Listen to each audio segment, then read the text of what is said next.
Hello there, welcome to the Saroy channel and welcome to my Omnibus series. I've got so many of these omnibuses that are going to come out so that you'll be able to listen to an hour's worth of stories, which I know you're going to love. You know, the thing is that telling stories is such a fine art, and it's something that was practiced hundreds of years ago when people didn't have the technology that we have today. And everyone would gather around the fire and listen to a wonderful story. And also, what is so wonderful about a story is that personally, I think it is the best way to go to sleep. Every night when I go to bed, I always listen to stories. And that's something that parents used to do with their children. It's something that they still do with their children. There's nothing better than a good story. And so I hope you're going to enjoy this series. And before we start, I just want to say, do subscribe to my channel because you don't want to miss out on anything. Because I'm in for the long haul and I want to make sure that you get the most stunning stories to go to bed with at night or to listen to when you want to be one of those people sitting beside the fire and listening. Don't forget to subscribe to my channel and let's get started. I hope you're going to enjoy the omnibus. Dear Sarah and all your lovely listeners, it was January the 2nd, 1949, and an icy cold front from Canada collided with Arctic air from the south, punneling Colorado, Nebraska, Wyoming and the Dakotas with heavy snow, fearsome blizzards, unrelenting winds and sub-zero conditions. It was known as the Great White Death or the Storm of the Century, for anyone who crossed its path was not left unscathed, as this storm in some way left an indelible impression on the lives of many. In the years that followed, many reflected on that storm, as like many major events in our history, most remembered what they were doing when the snow thundered down that day. I stared out of the window of our farmhouse, hardly daring to believe how fearsome the weather was becoming. I could see a white world metamorphosizing before my eyes. Everything was swathed in white. Snow glistened, sparkled and twinkled under the light of the day, but a powerful wind with giant-like hands scooped up some snow in its grip, blowing it across the ground with a feisty vigour, and the whole farmhouse began to wobble, while windows rattled and shook precariously. I marvelled at how bedazzling everything looked, as the towering trees in the woodgrove were covered in white dustings of snow. Our barn roof looked like a gingerbread house under a veil of white frosting, which I thought was whimsically enchanting, like something out of a fairy tale. "It's one hell of a storm out there," said my father, staring out of the window. "I don't want you going out there," he said as he attended to the fire in the crate. "The most important thing we need to do is to keep the house lovely and warm." It seemed like our two cats agreed. Pegasus, who was a great big fat grey tabby with white paws, was lying across the sofa, resigning himself to staying indoors, as wisely he had no desire to brave the elements outside, while our ginger cat Marmalade took one look at the snow in disgust, firmly parking herself on the sofa with Pegasus, where the two cats groomed each other, falling into a deep sleep.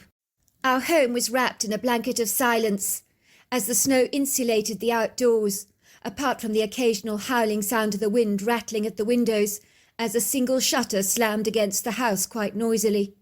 The telephone broke the tranquillity as it rang off the hook. "Damn," said my father, dashing towards the phone.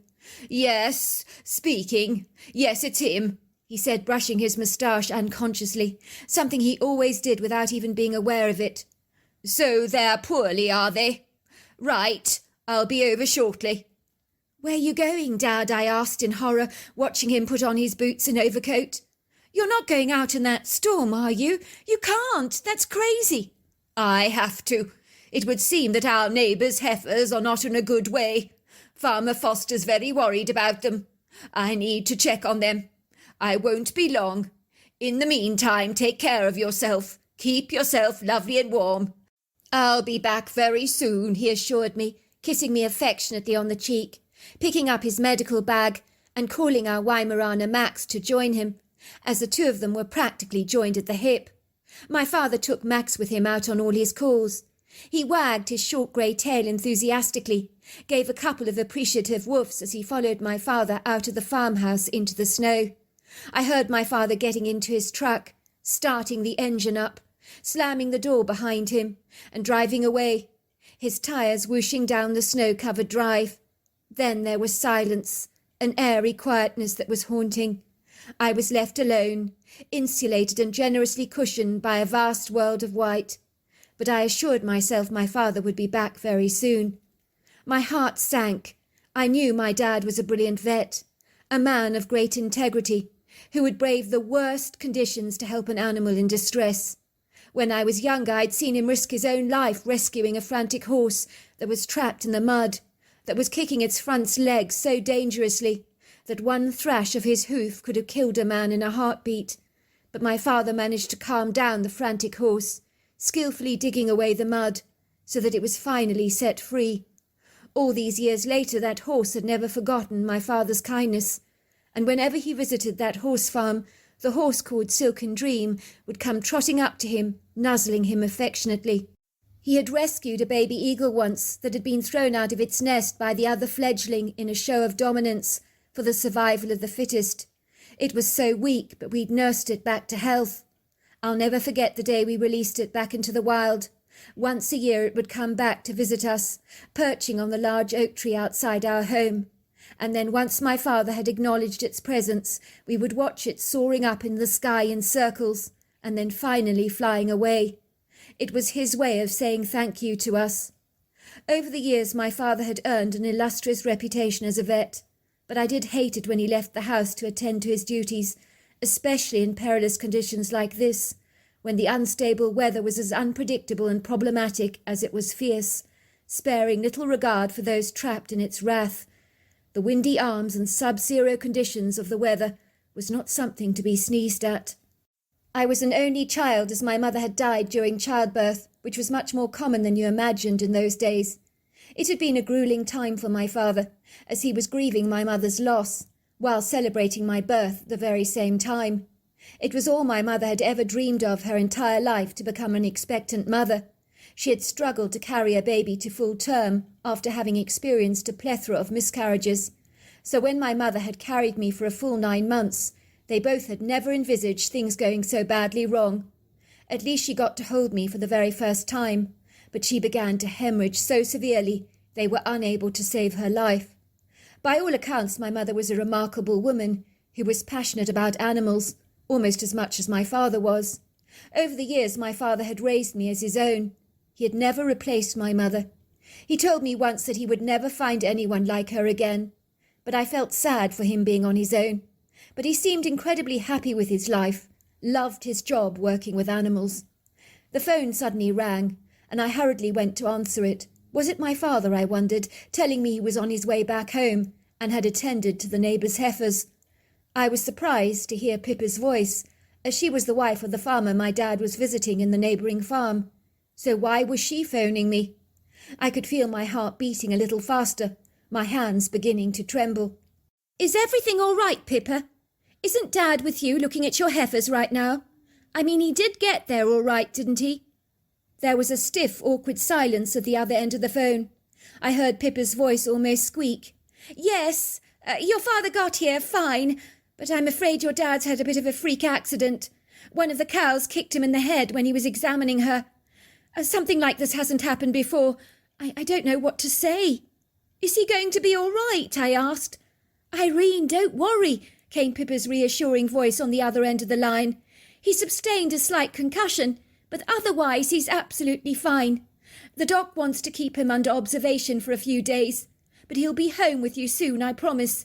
He believes it's best to keep him with us on the farm, not to move him under the circumstances, especially with the atrocious weather outside." "When can I see him?" "Soon, I'm sure. Your father's asked me to tell you to call your Aunt Gladys, to get her to come and stay with you in the meantime at the farmhouse. He doesn't want you to be out there alone in those weather conditions. Promise me that you'll call her." "Oh, I will. I want to know, is Max all right?" "Oh, yes, he's fine. He's having the time of his life with all our other dogs. They're running around the place like crazy." "So you will look after yourself?" "I will," I assured her. "Thanks for phoning. Send Dad my love. Will do so. I put the phone down with tears of relief pouring down my cheeks. Poor Dad, I thought. Things could have turned out so differently. Thank goodness he was going to be fine. It was 3 and I found myself beginning to feel rather cold. I wrapped myself in more layers of clothing, stoking up the fire, warming up some hot chocolate and putting on the radio to hear the weather forecast. "And now for the weather report," said the commentator. "Emergency alert. Very dangerous hazardous conditions out there, folks. Make sure you're staying indoors, keeping lovely and warm. Blizzards and heavy snow are forecast in the next couple of hours. Wherever you are, get home as quickly as you possibly can.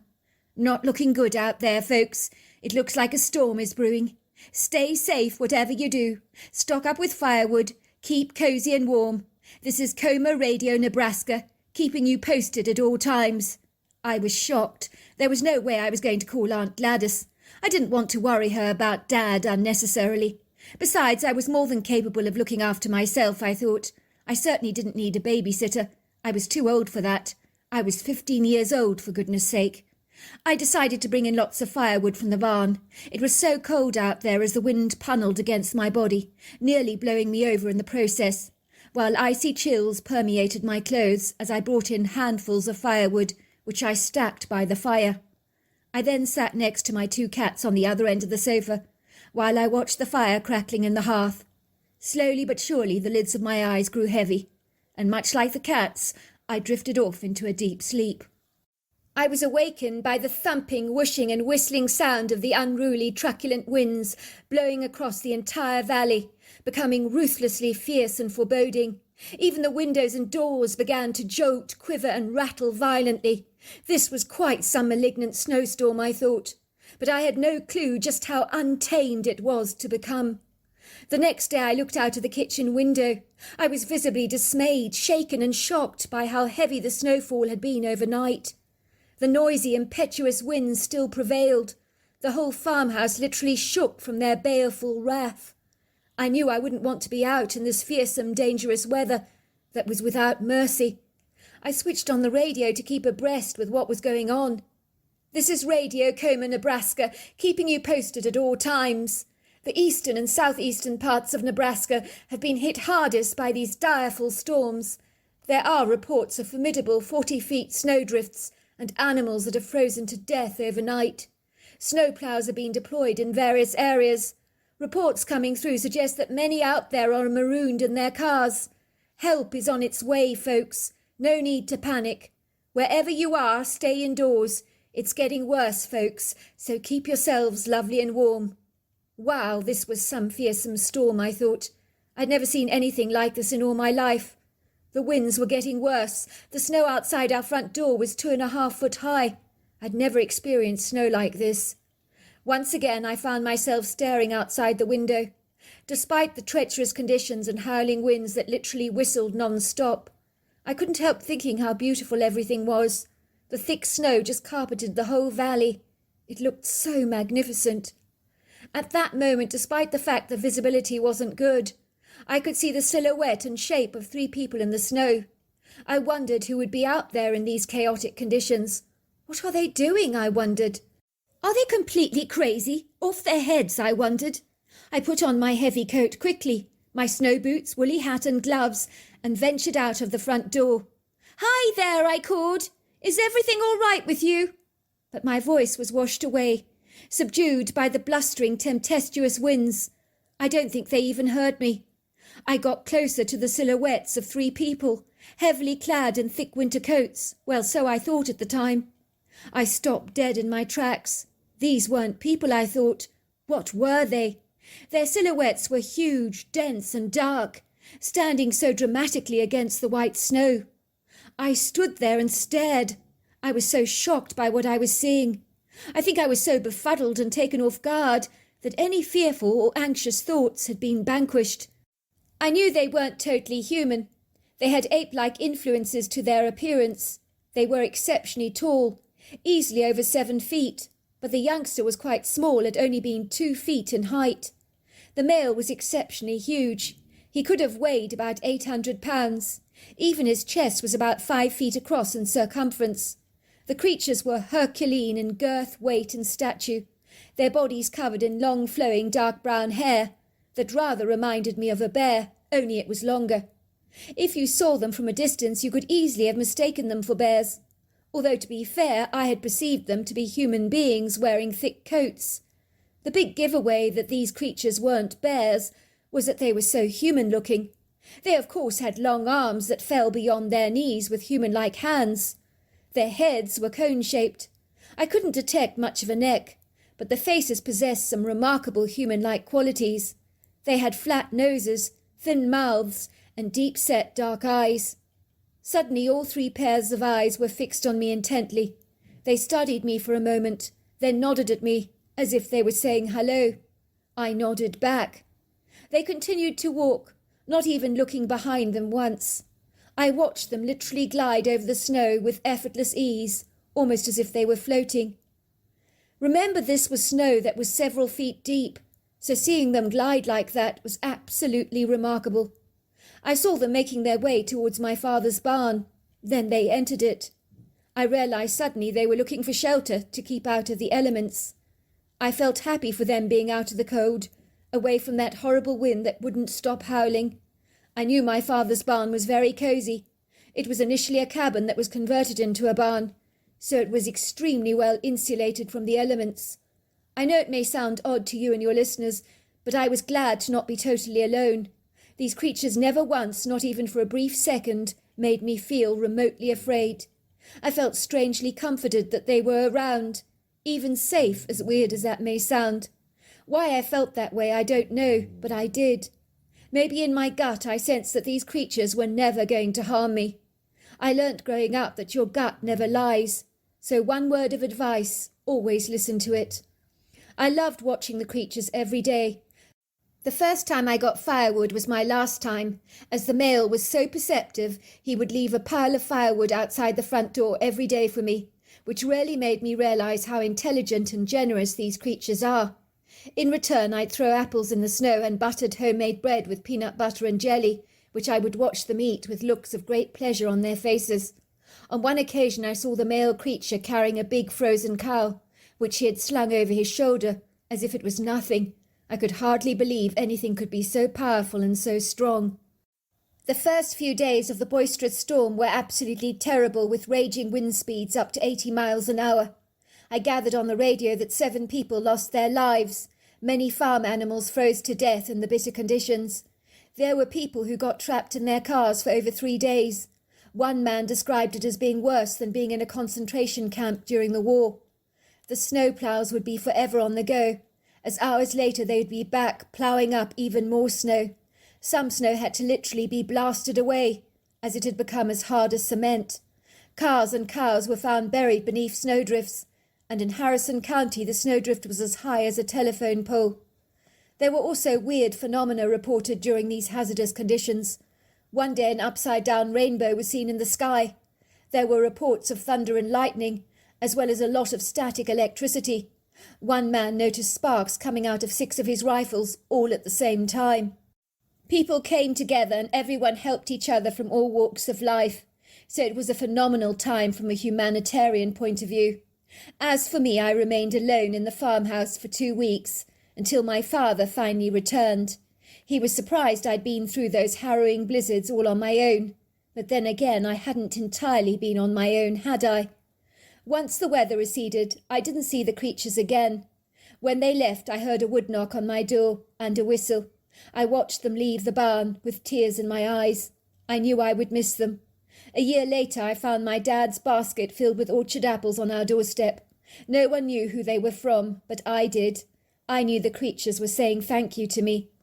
It's only in recent years, with all the television coverage and exposure, that I found out what those creatures were. And I now know they were Sasquatch. Is Bigfoot misunderstood? Possibly. I can't say. People have had terrifying encounters with Bigfoot, and good encounters. Mine was the latter. A truly joyous experience. One I shall never ever forget. So there you are, that's my story. Whether you believe it or not, that's fine. It's up to you. I know it happened. Bigfoot has a special place in my heart, and always will. He made the storm of the century a memorable and special time for me. I'm an old woman now with failing eyesight, but a mind still as sharp as it was when I was 15. At the old age home where I reside, I have a friend who claims to have a Bigfoot story all of his own, which he'd love to share with you and your listeners. My story never happened on the storm of the century, nor were there precarious winds blowing or snowy weather, as most of the events happened when the weather was sunny and bright. I shared my story with Irene at the old age home. Now it's a pleasure and privilege to share it with you. It's a story I've never forgotten and hold dear to my heart. I was about 12 years old at the time. My family lived in a rustic wooden cabin that was not without charm in Wyoming, not too far from the town of Hartsville, which was a town established in 1884 and named after Major Hart. I grew up with a family of 3 sisters and 2 brothers. Regretfully, now I am the only one sibling that's still alive today. Our family wasn't wealthy, so we lived in quite cooped-up conditions as our cabin was not terribly big, but it was cosy nevertheless. But what we lacked for in money, we more than made up for in love. As children, we didn't have many toys, but we made our own toy cars with cotton reels and wire. My mother made my sisters dolls out of corn cobs. She'd burned 2 holes on the cobs for eyes. We lived in a little valley surrounded by a backdrop of mountains and a large scattering of trees. One day my mother was hanging her washing out on the line. When she brought it back into the house after it had dried, she found that her skirt was missing. Next time it was a summer dress or a petticoat. It really was bizarre, but it was always my mother's stuff that went missing, none of ours. We didn't have any close neighbours, so we couldn't understand who was pinching my mother's washing. But whoever they were, the mysterious perpetrator had large feet. My mother was horrified to find an imprint in the ground that was so huge we couldn't imagine who could have had feet that large, and why the person was going around without shoes on. But my mother surmised that the poor man didn't wear shoes, as who in the world would sell shoes for feet that big? My mother said the person would have to have their shoes professionally made, which would cost them an arm or a leg or a pretty penny. We already knew a man who had his shoes made as his feet were oversized. It had cost him half of his salary. We all believed that some pervert with big feet was stealing my mother's washing. So everywhere we went, we were looking at people's feet, which meant that people kept giving us funny looks. Try looking at people's feet yourself and see exactly what I'm talking about. My father was incredibly uptight. He thought someone was fixated over my mother. Me and my brother played in the woodgrove a lot. One day we discovered this large nesting area made up of twigs and grasses, and in the nest we found all my mother's clothes wound up in the fibres of it. It was odd, but we never returned the clothes to my mother, as they were now in bad nick. We also decided not to tell her about our gruesome discovery, as it might make her unduly alarmed. Me and my brother thought some roughneck was living rough in the woods and had a secret crush on my mother. Weeks passed and my mother swore that while she was hanging the washing, she thought someone was spying on her, but she told us not to tell our father, as he would do his nut. By this time my father was convinced that someone was stalking my mother. He'd get hot under the collar, probably go after the stalker, all guns blazing if he had his way. My mother was never afraid. She thought someone had a crush on her. She thought it was a harmless infatuation, and it didn't bother her at all. She was used to men paying her attention, as she was very pretty and had auburn hair, bright blue eyes and fair skin. Many of the men in town would always give her that approving look. My father hated that. He got very jealous and quite insecure that some wealthier man might whisk my mother away one day by giving her the finer things in life, the things he couldn't afford to give her. My mother would say to him, "Don't be so insecure, Percy. It's you I love and you alone." My mother knew exactly what my father could be like. It made her incredibly embarrassed. She told us kids once my father had got into a huge altercation with another man over her. He'd been looking at her in an inappropriate way, well, so my father thought, and he was incensed. He literally got into a heated fight with the man and walked away with a black eye and dislocated jaw. But the man fared a whole lot worse. He spent a couple of nights in hospital with a slight concussion. My father could certainly pack a punch with those fists of his. He was as strong as an ox, although to look at you would never have guessed it. The sheriff told my father to grow up, to fight his battles with words, not with his fists. He was lucky he didn't get into a whole lot more trouble. but the sheriff turned a blind eye to it, saying that as far as matters of the heart were concerned, men were capable of doing nonsensical, irrational things. One day when my mother was hanging out the washing, I crept out of the cabin to see who it was that was spying on her. I went the back way and sneaked into the woodgrove. That was when I saw the person who was spying on her. At first I saw nothing, but then I noticed this huge burly body that was swaying backwards and forwards as it was peering at my mother through a curtain of foliage. It was making a grunting sound. I remember thinking, is that a bear? But I don't think that's a bear. I mean, this thing was enormous, too big to be a bear. But then I realised that it had to be a human kind of creature, as it had human-like hands. I hid behind the tree until the creature turned around, when my mother returned indoors. I got a good view of him. At the time I didn't know what he was. He stood on 2 feet, was about 9 foot tall, 700 pounds, with a pyramid-shaped head. The creature was huge, with a human-like face and deep-set dark eyes. I now know today it was a Bigfoot. In those days I was completely stumped as to what it could be. It was absolutely ginormous. I decided when I returned home I would not tell my mother what I'd seen. Even though the creature was Herculean in size and very intimidating, I knew he was no threat to my mother. He just had a huge crush on her. In a way I thought it was kind of endearing, quite sweet really. I think he'd watched her hundreds of times before, was very shy, elusive and evasive, but stole her washing to feel close to her. I don't know why, but I felt protective towards the creature. I had haunting visions of my father stomping into the woodgrove and taking the creature on, killing him with his rifle, so I never said a single word. My mother knew I was checking the woodgrove to see who was spying on her that day, but I lied and told her I saw nothing. I remember her saying it was rather peculiar, because she felt as if she was being watched. I assured her it was all in her imagination, although for years her items of washing were continuously pinched. Another thing that was always bizarre was outside my mother's bedroom window. She would always find strange sticks, river stones, feathers and nests. We never knew where these curious things came from, but knowing what I do today, I would definitely say the creature was enamoured with my mother, gifting her with curious things from the forest. At the time my mother thought one of us kids was putting the stuff on her window ledge. Now I know differently. Another strange, curious thing happened in my home, when my mother brought home an antique mirror once. She'd bought it at an antique sale. She was thrilled with her purchase. She told us that as she was buying it from the dealer, an interfering, busybodying old woman who saw her buying the mirror warned her off the purchase, saying, "Don't buy that mirror, it's evil." My mother thought that it was ridiculous. Perhaps the woman secretly wanted it for herself. She brought the mirror home. My mother hung the mirror in the living room area of our cabin. The room suddenly became incredibly cold, with unexplainable temperature drops. Even when we stoked up the fire in the room, there would be isolated cold spots that you could physically feel. You could literally walk over to a spot in the room, and it would be like a round circle of air that felt as icy as a refrigerator. At the time we did not connect the dots to the mirror, but one day me and my mother saw this black smoke whirling around the room and then vanishing into the walls and disappearing before our eyes.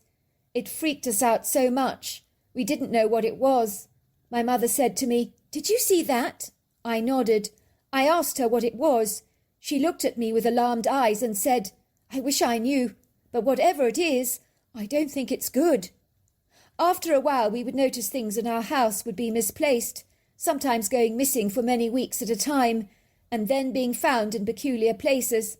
For example, my mother found her golden locket in the sugar bowl, her lipstick in the tea box, and her rolling pin in the outhouse, which was all exceedingly odd. We started to notice the lingering smell of tobacco in the cabin. It was a pungent, aromatic smell. It really smelled as if someone had been smoking in the cabin, but no one smoked in our household, so it was very odd. One day my mother invited her friend over to tea, a lovely lady called Mrs. Walter Scott. They had enjoyed time together, and her friend said to my mother, "Who was that man in the top hat smoking a pipe while we were having tea?" My mother said to her, There was no one in our house smoking a pipe. Who you talking about? Oh, but there was. He was sitting on the upholstered chair just listening to us. I thought it was your father. As you can imagine, my mother was shocked, and that was when she was convinced that the mirror was haunted. So she put the mirror outside the house by a tree, with the full intention of getting my father to dispose of it. But the next day in the morning we found the mirror had been shattered and smashed into hundreds of pieces. We saw huge footprints around the scattered pieces of mirror, so the creature must have decided that the mirror really needed to be broken up. So there you are. That's my story. Dear Sarah, and all your lovely listeners. It was 1954. I was 15 years old at the time, living in West Virginia on a horse farm, where I was raised with my two brothers, Roth and Mick, under the careful supervision of both of our parents, who homeschooled us on the farm, raising us to be proficient in taking care of horses, as it was more than likely that we would follow in their footsteps. The farmhouse was a perfectly symmetrical box-shaped building that was very pleasing on the eyes, with 3 rows of perfectly aligned windows, with a green slate roof and a central front door, with a large wraparound porch that snuggled around the entire house, overlooking idyllic panoramic views of the breathtaking countryside, along with glorious meadows where horses grazed and frolicked at leisure. My father had inherited the farm from his father, who was still very much alive at the time, living on the farm with the family. He was a reticent, self-effacing, unassuming man that obscurely shrunk in the shadows, so much so that you hardly ever knew he was even there. But he was always attentively listening, observing everything that was going on. He rather reminded me of a wizened tortoise with a little shrunken face, weathered by spending too much time in the sun, while his discerning eyes were a deep brown colour, and they missed nothing. The sprawling farm was beautiful, with acres of flowering meadows hemmed in by white picket fencing. There were feed barns, tack rooms and stable blocks, along with an exercise ring. Our lives always smelt of hay, wood shavings, leather and horse manure. Growing up, my life would have been pretty close to perfect if it hadn't been for the unfortunate fact that my father was intentionally abusive towards me. He wasn't nursing a grudge or vendetta against the female gender by any manner of means, but I was the splitting image of my father's mother, which was something my father could never get his head around. Seeing me bobbing around the farm happily haunted him. He almost detested my smiling face. It was almost as if my laughter was actually tortuous to him. When he was a young boy, his draconian mother had tirelessly abused him with her pernicious, loose tongue that was unrelentingly cruel, brutish and unkind. Now he was returning the favour to me, as if in some way getting at me was lashing back at his own mother, whom he had despised for so long. Of course he made no secret as to why he had made my life a living hell. He would say I was the reincarnation of her, that I had returned from the grave to torment him all over again. It wasn't ever going to happen this time, he assured me, not on his watch, now that he was in charge, for he was the one wearing the boots. I danced on her grave when she died, he told me. I was so glad to see the back of her, and then you were born. Now, when I look at your face, I'm plagued with seeing my mother every day of my life, all over again, as if the good Lord is punishing me. I had seen photographs of my grandmother. It was hauntingly airy how much I looked like her. No one could dispute this fact, although my brothers and mother would say there was no such thing as reincarnation. They even chastised my father for taking his grievances out on me. But he did. I could discern the heartless hatred, visibly perceiving the hostile, vicious look in his brown eyes whenever he studied me from across the dinner table. His body would visibly stiffen. His jawline would become tight with tension. A deep frown would break out on his face. Sometimes he would even puff like a dragon when I was around, as if smoke was coming out of his nostrils. It might as well have been. Never a kind word came out of his lips for me. I began to experience my father's wrath. This was payback for what his mother had done to him as a boy. I was to understand that she had sometimes locked him up in the closet for several hours at a time when he'd done something that had really upset her. I can't imagine how terrifying that must have been for a vulnerable little boy who was terribly afraid of the dark. Worse still, her sharp, cold-blooded tongue, which may as well have been forked, had tirelessly whipped him with her murderous words, crushing his heart with their poisonous venom. Yet why should I suffer as a result of what my father's mother had done to him years before? I may have looked exactly like her, but I was not her reincarnation. But for some reason, my father absolutely believed that I was. It would seem that even my grandfather had been under the control of this formidable sadistic woman, as he never once intervened in his wife's unreasonable behaviour towards his own son. Instead, he was a quiet man who had busied himself in the running of the farm, wilfully turning a blind eye to his wife's manic rages. Ostensibly, my father had almost despised him for ignoring his mother's unreasonable, obstinate behaviour. But once his mother had died, his father had apologised profusely to him. His mother died on a riding accident where she'd fallen off a horse, sustaining massive hemorrhaging to the brain. It would seem after her passing, not much grieving had occurred in that small town. Even her own husband didn't shed a tear, and admitted as much. For years her gravestone stood in an untended, abandoned part of the farm, gathering moss and lichen, never so much as receiving even a scant offering of petals over the gravesite. All had remembered her as an intolerant woman who wore her grey hair in a tight bun, as well as a severe expression on her face every day of her life. Many claimed to have seen a shadowy figure when riding past the gravesite. People believed it could be her ghost, so everyone avoided that spot like the plague. Even strange orbs had been spotted there at night. When she was alive, the horses on the farm had given her a wide girth, as animals are remarkably sensitive to human energy. "You must understand, my son, I was under your mother's thumb. She was a formidable, vexatious woman.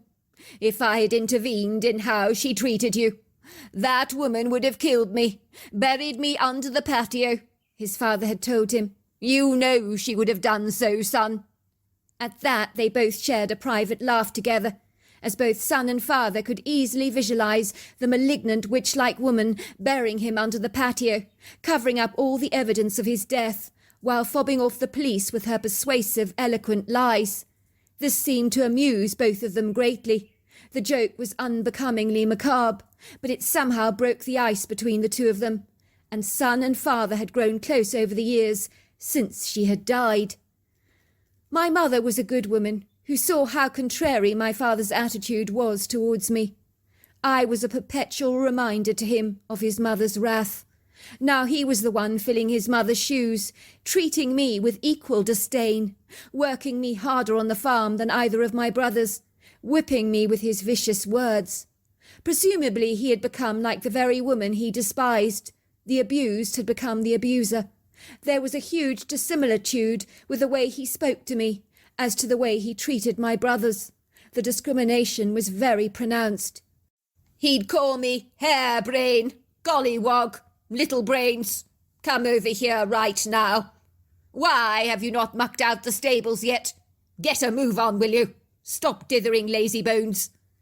One day my brother took me to one side, giving me a generous handful of cash.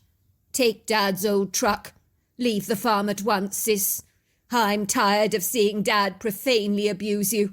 I can't stand the way he demeans, dishonours and degrades you, calling you all kinds of nasty, humiliating names. Oh, it's not right. I can't allow myself to sit back, seeing Dad treat you in this disparaging, contemptuous way. It's grossly unfair. You deserve a much better life, sis. You can make a fresh start somewhere else. If anyone can do it, you can. I want you to be happy. I've heard you crying yourself to sleep at night. I worry about you all the time, sis. I need you to leave for your own sanity. I don't want to think that you could become a gibbering wreck later on in life because Dad patronised you so much when you were young. It's very wrong what he's doing to you. But where will I go? Drive to Lexington in Kentucky, sis. There are lots of horse farms around there. I'm sure you'll be able to find work. As I said, if anyone can do it, you can do it. Tell your potential employers you want room and board, that you have a plethora of experience working with horses. They can speak to me if they want a reference. He took me into his arms, giving me a big hug. Over the years, it's made me cringe seeing Dad's abysmal treatment of you. I know there's a brighter future out there for you, sis. Please stay in touch. Let us know where you are. I'll tell Mum you're safe, not to worry about you. Dad will be glad when you're gone. I hate to say it, but it's true. I'm scared. Our farm is all I've ever known. I don't want to leave you or Mum. Be brave, sis. You can't stay here. You know you can't. I worry that one day Dad's words will turn physical. That day, he stammered, he could potentially hurt you, sis. Even though it could be unlikely to happen, anger can have a terrible effect on people. It can turn violent. So there I was with a handful of cash and my father's battered old truck that he would be unlikely to miss. I packed a small, rather battered-looking suitcase that had seen better days with some of my more practical clothes, and off I went into the wide blue yonder, hoping I wouldn't be caught without a license. Let me assure you, for a 15-year-old girl, it was a terrifying prospect, but I knew my brother was absolutely right. My father's abusive ways were getting worser the older I became, as I seemed to remind him more and more of his mother. I didn't know how I was going to find a job on a horse farm. I was only 15 with not much meat on my bones. I decided to take the bull by the horns and approached several horse farms who turned me away, viewing me suspiciously and telling me that they didn't need my help. They seemed sceptical that a young girl like myself could even be an asset to their farm. My heart was heavily laden. I was certain I'd have to return home to West Virginia with my tail between my legs, admitting defeat. The following day I arrived at a horse farm run by an elderly couple who had no children of their own. "I'm looking for work, ma'am," I told the old woman. "Board and lodgings, if I may. I know I'm slight, but I promise you, ma'am, I'm really good with horses." "I don't doubt that for a moment," said the woman with a bright twinkle in her piercing blue eyes. "I can see you have a gentle spirit, dear. Horses respond to that very favourably. Come with me," she said, leading me into her kitchen and putting on the kettle. "What's your name, girl?" "Lydia Pierce," I told her. The old lady placed a hot mug of tea in my hands. She sat down opposite me, looking intently with her eyes, as if she was reading me like a book. "You're running away from something, aren't you, girl? You tell me your story. I'm a good listener, I really am." I nodded, tears springing into my eyes. "It's my father. He hates me." The woman looked aghast. "But that makes no sense at all. Why would your father hate you? He's very blessed to have such a beautiful, precious daughter like you. Does he not realise that? Can he not see that you're a gift from God? Me and my husband Howie tried for years to have children of our own, but the good Lord never blessed us with a child. I was barren like Hannah in the Bible, crying out for a baby, but the Lord did not bless my womb. But then there are people like your father who are gifted with a child, which is a loan to them from the good Lord, which he's expected to honour and to cherish and love with his whole heart. But instead he behaves disgracefully. It's like throwing a present back at someone who's brought you something terribly nice. It's offensive, very rude. He thinks I'm the reincarnation of his mother whom he hated, so he's very scornful towards me, to extract his revenge. I'm the spitting image of her in every way, you see. My mannerisms, the way I laugh, my physical appearance. It's very unfortunate. Believe me, I'd give anything not to look like her, especially since she was such a despicable person." "That's shocking, dear. It seems your father is the despicable one here. What about your mother? Doesn't she stand up for you, fight your corner for you? I'd never put up with Howie if he was disrespectful towards our daughter, if we were fortunate enough to have one, based on some misguided perceptions. She tried. She's done her best. So have my brothers. But they simply can't get through to him. He's so bull-headed and bloody-minded. It was my brother that begged me to leave, to find a job. They're worried that my father's ruthless tongue could turn violent towards me one day. They could be right. You see, the older I get, the more I remind him of his mother. I tell you what, I'll write to your mother. Let her know that you're safely under my charge, and that you're fine. She must be worried sick about you. You can move into our farmhouse into the spare room. It seems that God has sent us a daughter after all," she said, smiling joyously. So you'll give me work on your farm with your horses? I'll do more than that, dear. I'll give you the home that you've always deserved, the home you were meant to have, a home filled with laughter, happiness and love. I know the good Lord has sent you our way. It's never too late to have a daughter. There are no words to describe the kindness of Enid and her husband Howie, who took me under their wings like the child they never had, showering me with their unconditional love. We became a close family. From time to time I would get the occasional sporadic visit from my mother and my two loving brothers, who were grateful to see me under the care of two such kind, generous people, who adored me as if I was their own flesh and blood, while Howie became for me a true and loving father. I'm so thankful to you, my mother told Enid, for taking care of my daughter. I don't trust my husband with her. I would have these dreadful nightmares that one day he would whack her on the back of the head and make her just disappear. Enid was visibly shocked. You think he could have done that to his own daughter? She asked, looking appalled. My mother looked awkward. She let out an uncomfortable cough. Well, you never know what people are capable of, do you? She had said, when they're filled with hatred. Even the nicest people in the world are capable of doing contemptible, detestable things. I am of the opinion that if the bull is seeing red, get rid of the red so that the bull will cease his attack. My husband saw red every time he looked at Lydia. The wise, sensible thing to do was to get Lydia safely out of the way. It's so much better to be safe than sorry. Isn't it a bit extreme, your husband hating his daughter so much? All this nonsense about reincarnation. It does seem a bit over the top to me. It isn't to my husband, my mother explained. Lydia's presence in our home has tormented him, as everything about her reminds him of his mother. It's like my Lydia was haunting his life, only she wasn't a ghost from the dead, but a ghost in his present life. She made his past come thundering back, and rekindled all those hurtful memories for him of being abused by his mother. By all accounts, she was a dreadful woman, a real bully with a tongue on her so sharp she could cut glass. She undermined my poor husband so much with her cruel words. She told him he would never amount to much, that he had a brain the size of a pea, and she rued the very day that he was born. The spiteful woman locked him up in the closet, denying him food for an entire day. She was a nasty piece of work. I know it seems unreasonable, his treatment of Lydia, but you must understand she is the splitting image of my husband's mother. That is most unfortunate for Lydia, said Enid, but I do believe your husband's treatment of her has been outrageous. Two wrongs certainly don't make a right. Oh, I quite agree with you. But to tell you the truth, I feel so relieved for us not to have Lydia on the farm with us. My husband is a much happier man these days. He's been able to put the past behind him now that Lydia doesn't keep reminding him of his mother. We also feel much better knowing that Lydia is safe with you. I can't tell you how much I appreciate your kindness in regards to this matter. We love having her here, said Enid. I have 80 members of staff on this farm. They all adore her. She's been a blessing to me and Howie. We have no children of our own. And as for the horses on the farm, they adore her. We have a difficult stallion that has been unpredictable, but your daughter is the only one who has got through to him.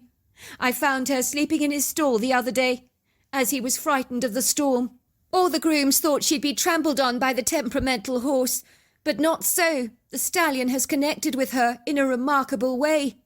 It seems your daughter's reassuring words calmed him down considerably. She's a natural with horses. All the staff are amazed and impressed how the horse has become so much calmer thanks to Lydia. We're hoping he'll sire the next Kentucky Derby winner. We're thinking of breeding him with one of our mares. And why not, my mother said. You've got a fine farm here. I loved spending time on the horse farm with Lydia and Howie. I enjoyed spending time with the horses and the staff on the property. Before long I didn't miss my own home, as Enid and Howie's traditional farmhouse had become home to me. It was much grander than our horse farm in West Virginia. The stables were state-of-the-art. They owned some of the finest breeding stallions in the county. One day a woman arrived on our farm with a temperamental stallion in her trailer, one that was so magnificent it took my breath away, but for some reason it had been abused, and so it didn't trust humans at all, especially not men. Its name was Fire Dancer. From the moment I laid eyes on the horse, my heart melted, but I could see the fear in his eyes as he surveyed humans with a wariness that was tangible, and when men came near him, he would rise up on his back legs and kick the ground fiercely. "What happened to this horse?" asked Enid. "You don't want to know," said the woman. "He's been very badly abused, traumatized by the previous owner. Despicable man. The horse was thankfully confiscated from him. I told the authorities I'd find a perfect home where he'd receive the love and care he needs. I thought of you and Howie. I'm glad you thought of us. He's a fine thoroughbred," said Enid. "I know a young lady who will get through to this stallion. Her name's Lydia Pierce. She connects with horses like no one I know, especially broken ones. Maybe that's because she's broken herself, so she gets them." "Well, that's the best news ever, Enid. I knew you and Howie would work a plan for the stallion." It was decided that I was the one that would help Fire Dancer. I knew firsthand what it was like to be abused. It was easy for me to communicate with difficult animals. It was very clear that Fire Dancer was beginning to trust me, and me alone. I was the only person that could ride him.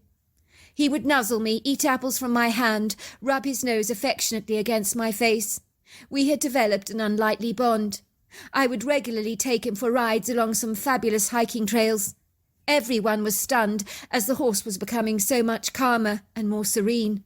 I would wash his coat, brush him, talk to him, feed him, and he began to trust me with his whole heart. The transformation in his demeanour was nothing short of miraculous. One day when Howie and Enid had gone away for the weekend to visit Howie's sister, I had decided to stay behind at the farmhouse. I knew in normal circumstances that Enid would not be best pleased with me taking a ride so late in the afternoon with Fire Dancer, as she would have considered that a foolish thing to do. But what she didn't know would not hurt her. I'd always fancied taking a late afternoon ride. Besides, Fire Dancer needed some exercise. I'd be back soon, I told myself, and nobody would be any the wiser. How wrong I was. Fire Dancer seemed thrilled to be saddled up. He was looking forward to the ride as much as I was. The two of us were a great team. The bond that I had developed with Fire Dancer had grown in leaps and bounds. She was completely reliant on me. We were trotting together happily down a hiking trail, one that I'd never taken before. It was rather unfamiliar to me. There was a still wind blowing against my face. It was fall, and the bountiful trefoil swathed the ground in a rich, luxuriant golden russet carpet of crunchy leaves that rustled in the wind. It was a magically enchanting afternoon, but it was folding away very quickly. The sun was beginning to set. The whole valley was dappled in a rich tangerine orange sunset. It was so incredibly beautiful trotting under the canopy of trees down that hiking trail. In a trice the landscape became gloomy. The sky took on a grey hue. The trees became dark, dense silhouettes, standing up tall and proud against a deepening sky. And that was when I saw several plastic bags blowing on a tree. Someone had attached them to a tree like balloons. I don't know if they'd placed them there deliberately, but the sight of these plastic bags blowing backwards and forwards against the breeze, combined with the whooshing sound they were making, scared the living daylights out of poor Fire Dancer. Calm down, I told the horse, but she reared up on her back legs. She began to gallop frantically, losing any sense of direction, as terror infused her body. She slipped into an adrenal fight and flight response. I went flying off her, landing on the ground in a crumpled heap, while Fire Dancer bolted away as fast as she could. My guess was she'd fled back to the farm at a very fast gallop. She would soon realise I wasn't with her once she calmed down. I tried to get up from my position, but my left side was literally killing me. I knew I had to have broken something quite badly. I was beginning to regret impulsively taking Fire Dancer for a ride so late in the afternoon. It was rather reckless of me. No one knew I was out with her. I was in the middle of the hiking trail.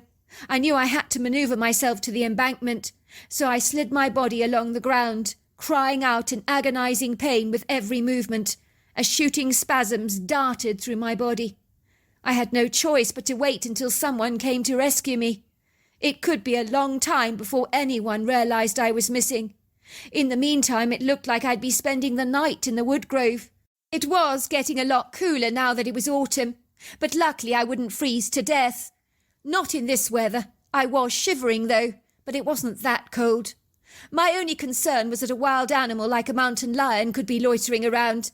I would be easy pickings for such a formidable beast. I managed to find a long stick that I could use to defend myself. I guess it made me feel better, not that it would be much of a defence anyway. There are no words to describe the pain that I was going through. Truly, it was unlike anything I've ever experienced before or since, even after I had my baby. I closed my eyes tightly and prayed for God to keep me safe. I tried not to focus on the pain. That was an exceedingly difficult thing to do. But somehow I managed to fall into a deep sleep. I think the shock of the fall must have knocked me out to a degree. The sleep offered me a fleeting respite from the throbbing pain. I remember waking up to the strange grunting sound. I looked up to see this tall, dark creature staring at me. It was the strangest looking creature I've ever seen in my life. Its face was like that of a man, but its body was like that of a bear.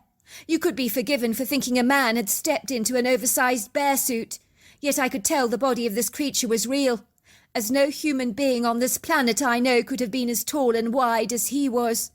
Besides, I could see the grey skin beneath his hair, as well as the very defined muscle tension, which was incredibly impressive.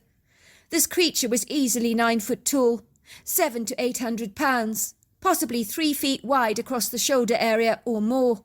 He had human-like hands and feet. I could tell the creature was very intelligent as he studied me through his deep, dark brown eyes, as if he was trying to fathom what was wrong with me.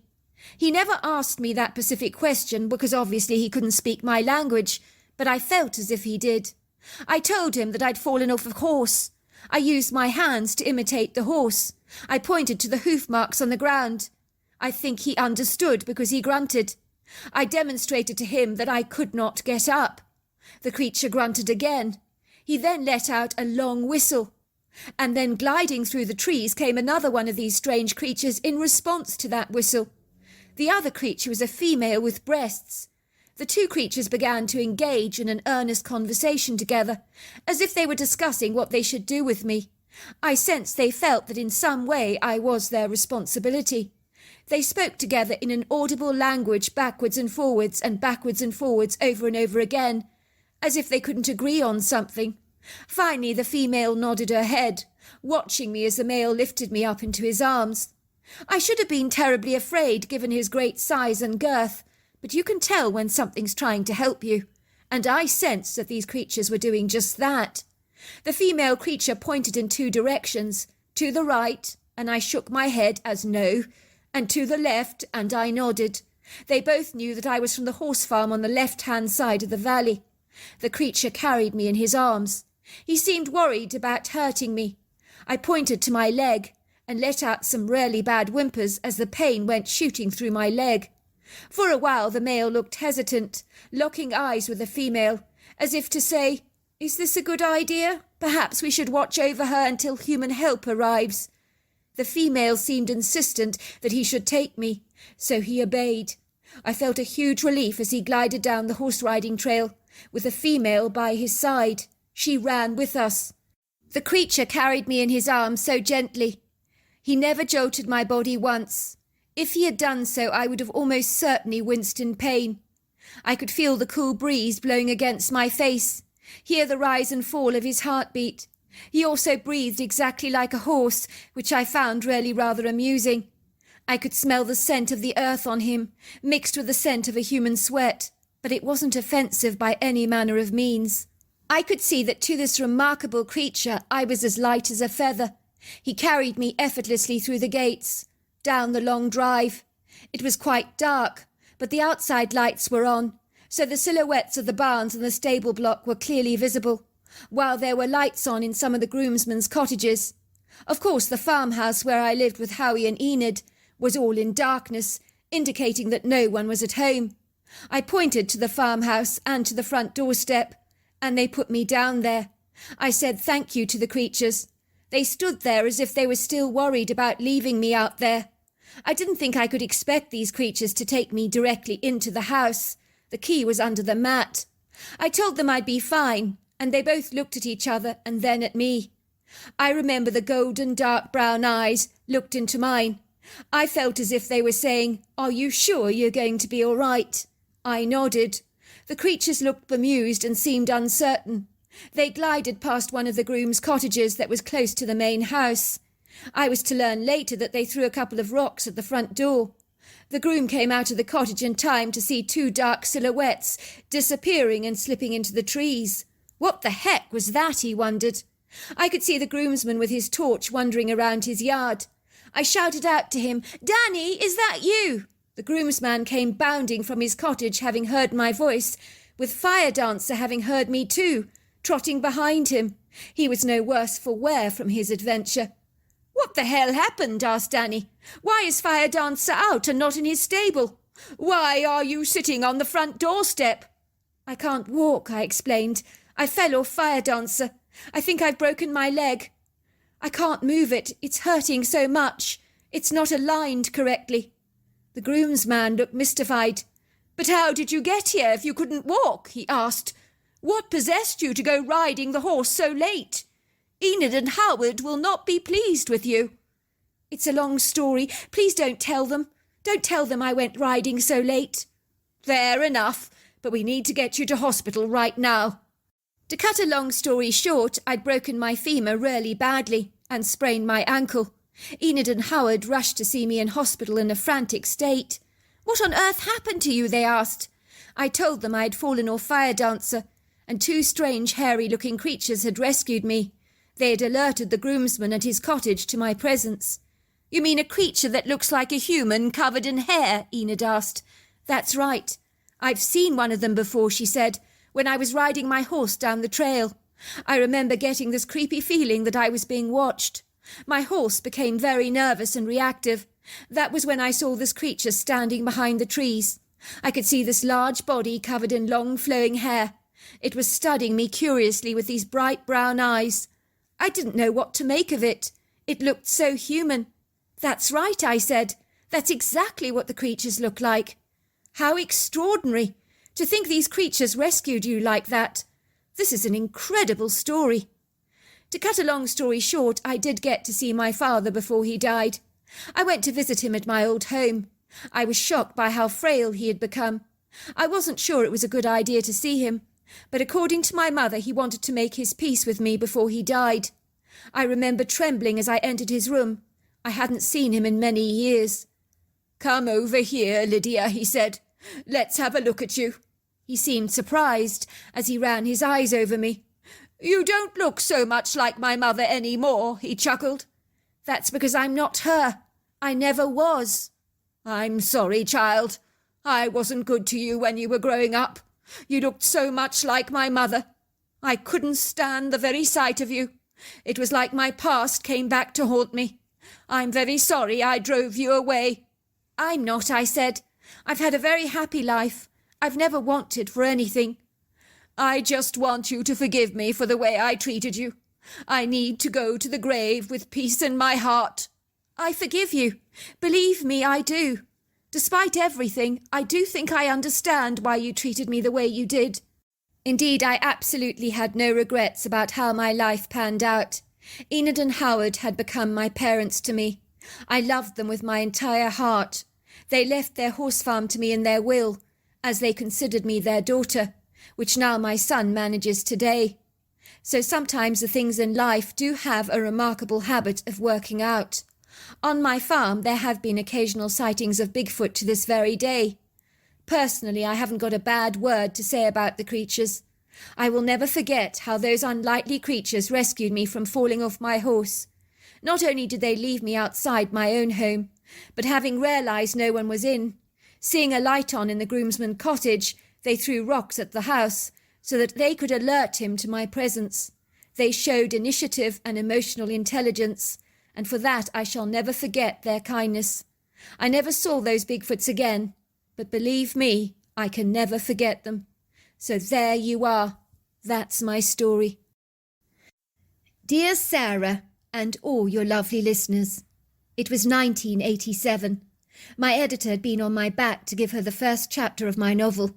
I had fobbed her off with all kinds of elaborate over-the-top excuses, but time was running out fast. The pressure to produce something substantial was escalating. I need your chapter first thing in the morning, and a rough synopsis and overview of your next story. She had told me with a rather demanding authoritarian tone to her voice. Of course, I had said in a light, cheerful, sanguine voice that managed to disguise the inquietude I was actually feeling. I'll get a courier to drop it off to you first thing in the morning, I said. I've already completed it, I lied improvidently. The imprudent lie had slipped off my tongue so easily. Who was I kidding? I'd managed to produce 5 novels over the past 3 years, but this time I was truly stumped. I was drawing blanks. I didn't have a clue what I would write about next. There's nothing in the world that is worse for a writer than staring at a blank piece of paper in your typewriter. Procrastination had become my biggest companion over the last few days. I'd managed to find other things that needed doing, like unexpected random trips to the shops, where for some reason I needed that biological washing powder more than ever. Then another time I decided that the bed in my front yard needed weeding, something that had never been important to me before, as it suddenly seemed to be now. Short of being tied down to the desk with a pair of shackles, I was avoiding writing my synopsis like the plague. I now knew things were very serious. If I really wanted to make it as an author, I was going to have to get my act together fast. But what the heck was I going to write about? That was the $100 million question. The doorbell to my Victorian semi-detached home was ringing. I quickly went to answer it. I lived in a pretty leafy neighbourhood outside Seattle, next to a long row of semi-detached houses, all close to each other, but pretty and unique in their own right. The street was lined with oak trees on either side of the asphalt road, but the area behind all the backyards beyond 200 feet was heavily forested with ponderosa pines and Douglas fir trees, along with a plethora of exciting hiking trails. So for all the residents of the properties on our street, the forest was almost an extension of our homes, as in those days it hadn't been bulldozed, as regretfully it is now. I opened the door to be greeted by a door-to-door salesman. I shrank back in the doorway, wishing that I hadn't answered it so eagerly. I knew I was going to have to pretend to be interested in his sales spin. I managed a fake smile. "Hello, madam. Good morning to you. A very fine day it is," said a tall, lanky man with brown, mousy hair and piercing, deep brown eyes, who was staring at me intently. "Can I interest you in some organic cleaning products? They're very, very good. Biodegradable, environmentally friendly, with no carcinogenic effects. We use only the best, purest, finest essential oils in our products to ensure the smells add mood-enhancing benefits to your home. Fresh, fragrant smells that are beneficial to the health and very agreeable too, if I might say so." I remembered exactly what this was about. It was ex-cons selling organic cleaning products door to door. A project that was going remarkably well, was designed to help lift ex-cons out of their lives of crime onto the straight and narrow pathway, encouraging them to develop those quintessential entrepreneurial skills. We had been informed in the area about this amazing project, encouraged to support these young men, to help them change their lives. In a trice, I was feeling very irritated by the sales spin. I hated it when people tried to sell me stuff that I did not have any intention of buying.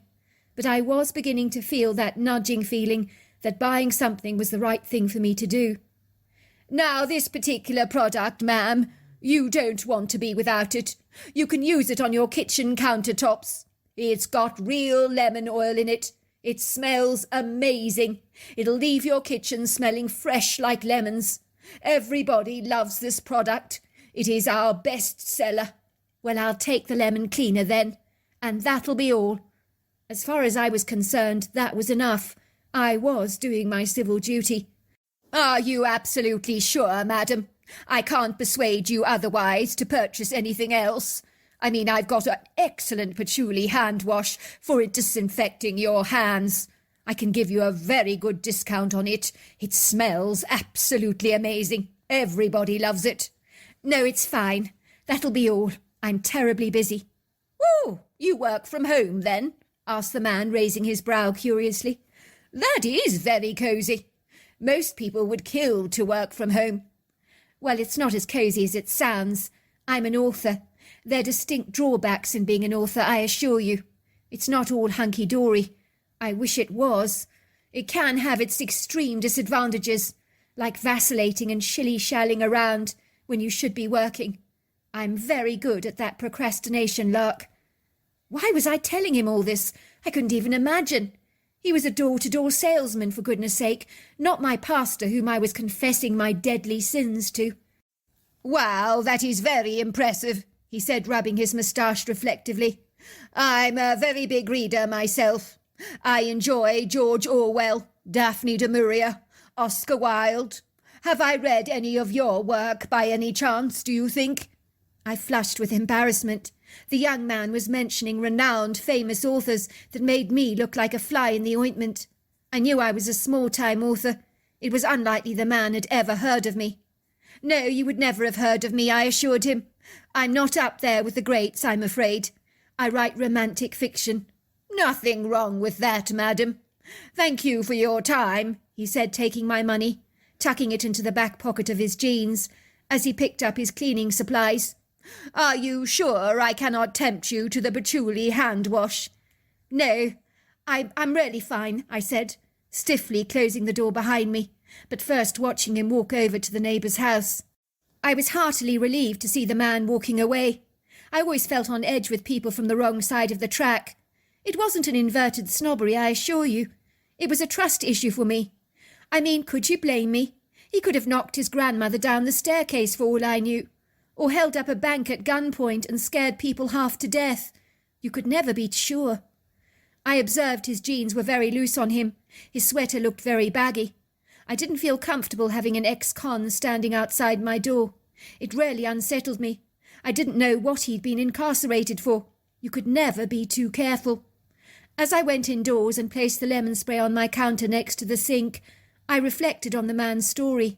Why had he ended up in jail, I wondered. And then it occurred to me that he had a story to tell. And boy, did I need a story.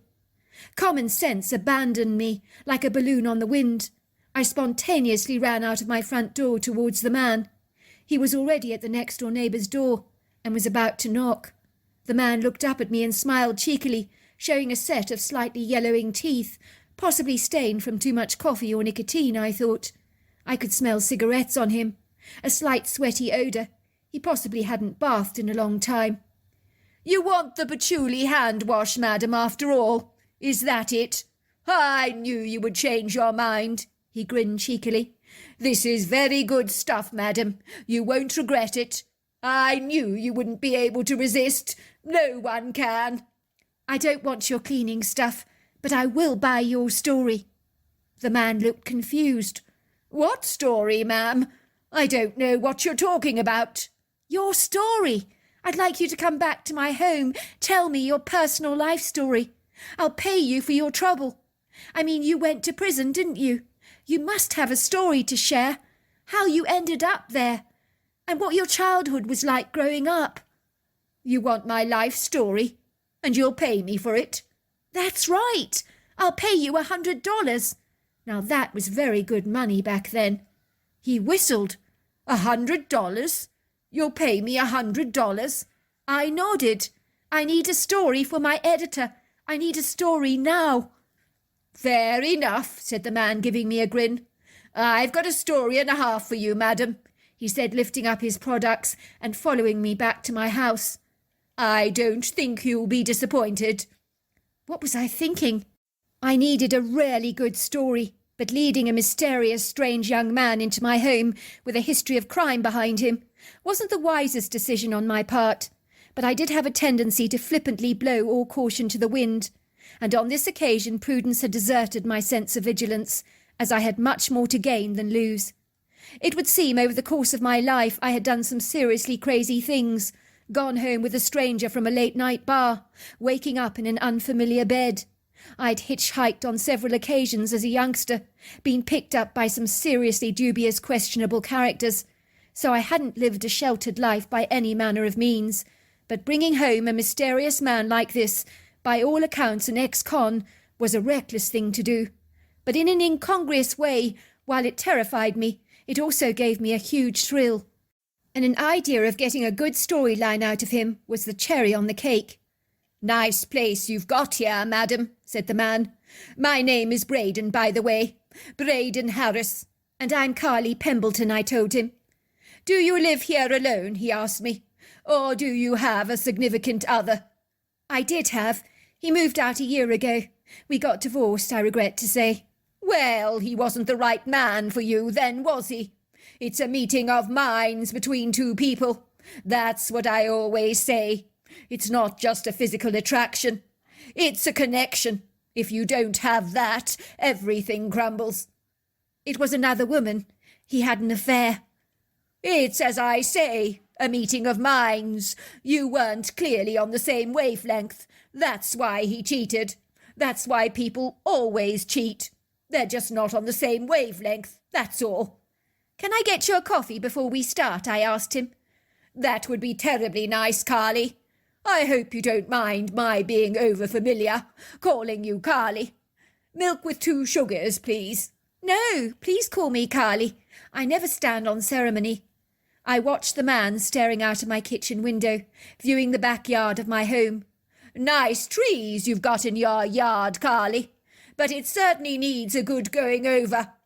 I see you've got a forest in the back of your property. I imagine you must get deers eating your apples when they're in season." "I do, as it happens. I also get raccoons ferreting around in the bins, but I kind of like them. They've got such cute faces. I sometimes feed them." "Your apple tree needs pruning big time, I can see." I ignored his comments, directing him to the kitchen table, pulling out a pen and paper from the drawer. "You don't mind me taking notes?" "Of course not," he said, taking a sip of coffee. "You've got very good taste. I like the way you furnished this place. It's stylish. Not that I've ever been big on material things. In the past, I've stolen what I've needed." "Thanks for saying that. Saying that my stuff is stylish, that is. But I assure you it's very bog-standard stuff. I'm not earning the kind of money to splash out on expensive designer gear. I wish I was. Shall we get started with the story?" "Well, let's do that then. When I was about 6 years old, I saw my father kill my mother. That was the first event that really screwed me up." "You what?" I gasped, hardly daring to believe I was hearing right. I wasn't expecting this. And the matter-of-fact way in which he told me this I found rather discomposing, I assure you. "He called her out into the backyard, whacked her over the head with the back of his trowel. It happened in the early evening. I saw the whole thing. I remember I was eating a fish finger at the time.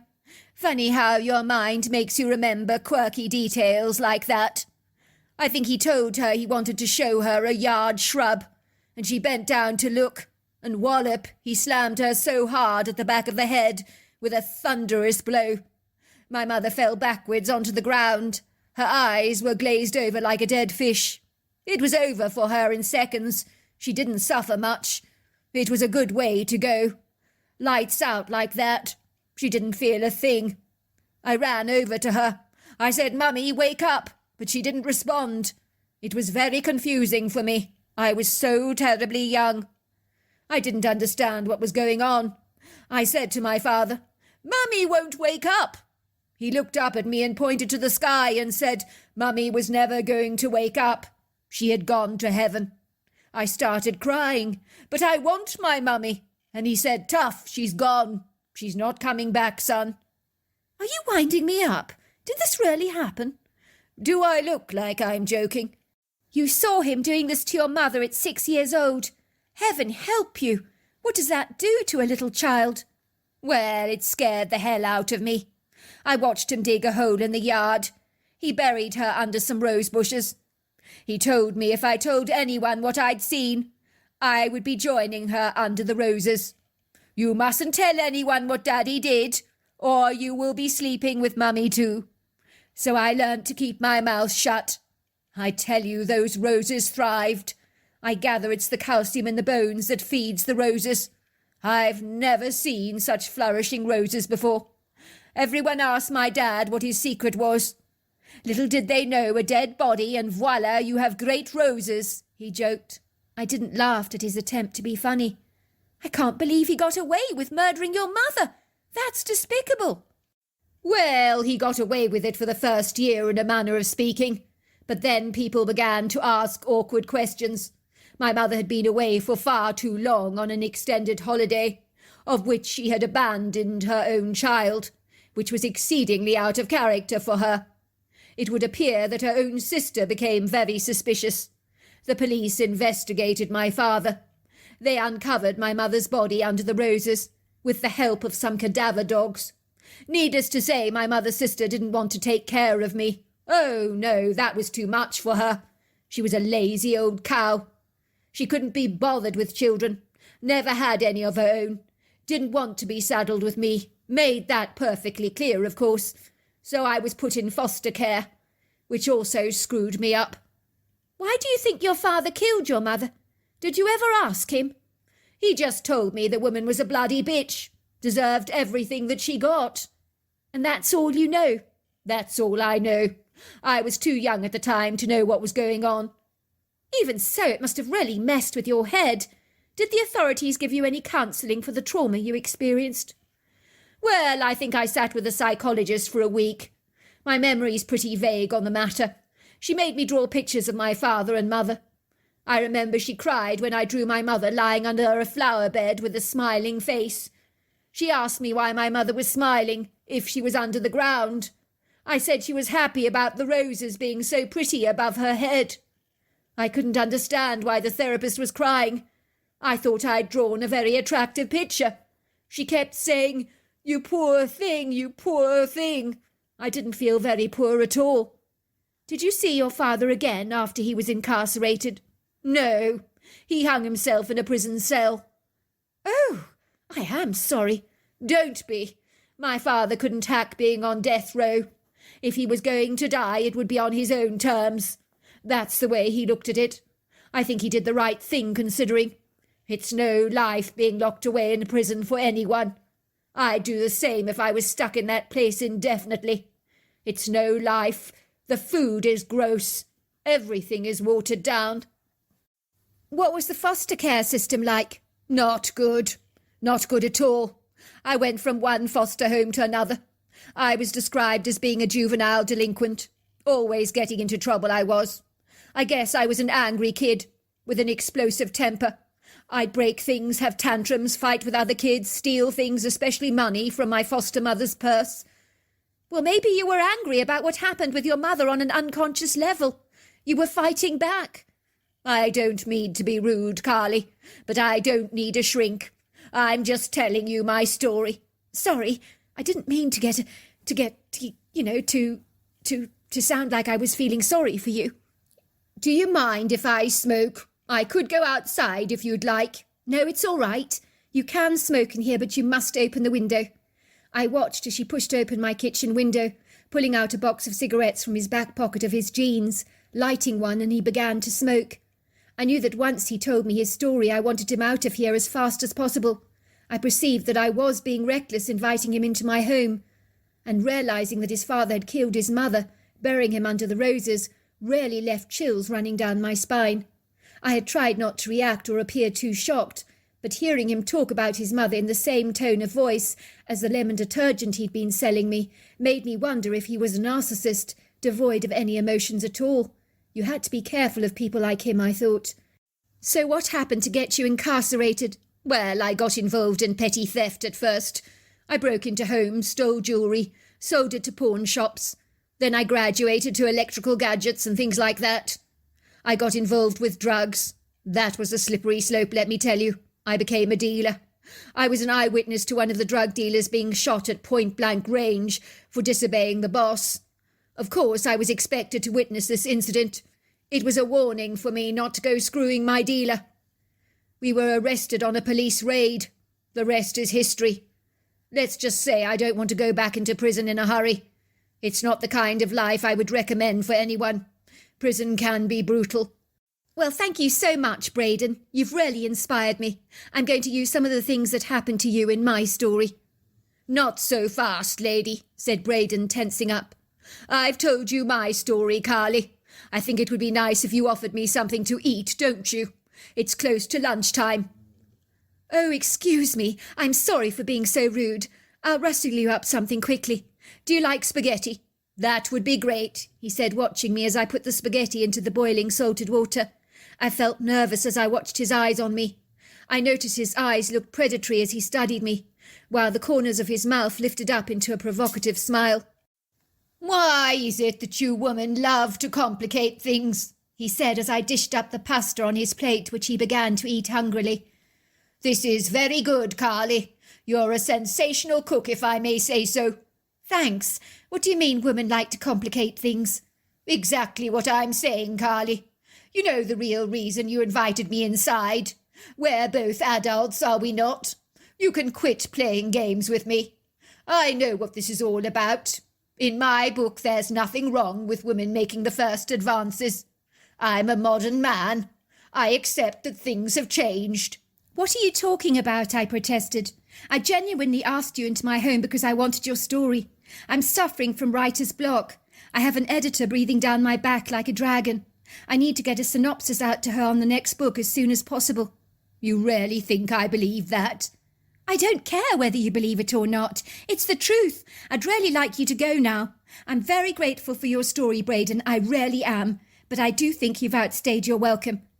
"I think we both know what's going on here, Carly. You felt it the moment you opened the door. Admit it. The attraction between us. The meeting of minds, so to speak, that I've been talking about. May I remind you, you were the one that came running after me to get me to come back with you. The story you wanted from me was just an excuse. I doubt if you're even a writer." I opened my purse and pulled out $100. "Please go," I said. "I will go now, but I think you and I have unfinished business, Carly. We both know it. Something happened between us, something beautiful that you're denying. But I've got patience. I can wait. I know how you women enjoy playing cat and mouse." I breathed a huge sigh of relief when the man picked up his cleaning products, pocketed my money, and then finally left. The thankful gratitude I felt was immeasurable now that the man had finally gone. But what had I done? He falsely believed I was interested in him, all because I wanted to know his story. What did he mean by having unfinished business with me? I couldn't understand that. I could hear the phone ringing off the hook. I dashed quickly to the entrance hall to answer it. Surprise, surprise, it was my next-door neighbour. I'd expected as much. I knew that every second I'd been entertaining that ex-con in my home, she'd been having kittens next door. The thought mildly amused me. Mrs. Clarkson was neurotic in every sense of the word. "What on earth is wrong with you, dear? I saw you inviting the young man into your home. You do realise he's an ex-con? I was worried sick. I nearly called the police. I mean, he could have been doing anything to you, absolutely anything." "I'll be fine, Mrs. Clarkson. He's gone." "I know those organic products are good, dear, but the whole idea of selling door to door is doing it on the doorstep. I don't want to speak out of turn, dear, but really, what did you think you were doing? I mean, the man could falsely get the wrong idea. He might think you were coming on to him. You don't want to be giving ex-cons the wrong idea. Who knows where it leads? It's terrifying, dear, what you did." "Thanks, Mrs. Clarkson, for your concern, but I'll speak to you later." I raced upstairs to my typewriter. I was absolutely amazed to find the words for me just flowed. I had the perfect storyline. I'd make an ex-con who had a troubled background and a murderer's father fall in love with a vicar's daughter. And the love story would ensure that despite the struggles of leaving behind his life of crime, he did so for the love of a woman, abandoning his former duplicitous lifestyle. As with all my romantic stories, the idea was for the couple to invariably live happily ever after. That made my readers very happy. The next morning I sent out the synopsis with the courier, and a while later I got a call from my editor. "I love it, love it, love it. It's absolutely fabulous. It is fantastic. I'm so impressed. This is going to be a winner. Well done. Get cracking with the story. I love it, love it, love it. It's got grit. It's got romance. It's got everything." It was the following evening after I'd gone to bed that I was awoken to the sense that someone was in my bedroom with me. It was the most chilling, alarming and frightening thing that I've ever experienced. It was an instinctive knowing that I wasn't alone. I woke up with a start to find Braden staring at me. He was just watching me sleep. It has got to be the creepiest thing that has ever happened to me. My heart thundered in my chest, my whole body quivered nervously.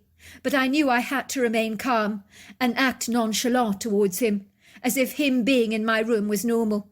If I overreacted, he might behave like his father had done with his mother, and slap me over the back of the head and bury me next to the apple tree. I needed to deal with the situation sensitively and get this man out of my house. "What are you doing here?" I trembled. "You frightened the life out of me. You scared me half to death." "Oh, I came through the kitchen window at the back. It was still open. You should never leave a window open like that. You're asking to be burgled. You never know who could enter your home. Luckily it was only me. Thought I'd pop around for a visit. You do look rather beautiful half asleep like this." "You can't just break into my house like this. You've got to go." "But you don't really want me to go, do you, Carly? You're just playing one of your hard-to-get games. We both know how you really feel about me, how you feel about us. You wouldn't have run after me if you didn't feel the way that I do." "Look, I'm tired. I would appreciate it if you'd go. I've had a really hard day today. I need my beauty sleep. I've got a thundering headache, if you must know." "Well, we can't have that.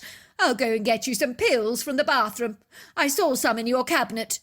"That'll be very kind of you," I said. As he went into the bathroom to get me some tablets, I tiptoed into the kitchen cautiously, climbing out of the window, with the idea that I was going to run to the next-door neighbours and call the police. But lo and behold, he had entered the kitchen already, and saw me scrabbling out of the window. Now he was diving out of the window after me. So I thought the best place to hide would be the woodgrove, so I dashed towards the trees at the end of the yard that stretched back to a vast forest. "What the heck is your game, Carly? Come back now!" I didn't listen. I bolted through the woodgrove as fast as I could. I was terrified of what he might do to me. Maybe I was overreacting. I couldn't be sure. But I couldn't take any chances. I was afraid. It wasn't as dark as one would have expected, as the full moon offered a generous infusion of light through the open canopy of the trees. It enabled me to make out dense shapes and towering silhouettes of the Douglas firs and ponderosa pines, and to see the ground where my bare feet were treading on the earthen floor, over the occasional fern or flowering shrub. I didn't know where to run, left or right. Where should I hide? My heart was thundering in my ears, my legs were charged with adrenaline, but my mind was a complete whirl. I couldn't even think straight. I ran towards a large tree trunk and hid behind it, trying to stand very still. I could hear Braden calling me. "This is silly, Carly. I'm tired of your games. Let's be straight with each other. Quit messing each other around. You know you want me. I want you. Let's be adults about this, shall we?" I was very quiet. I didn't dare answer.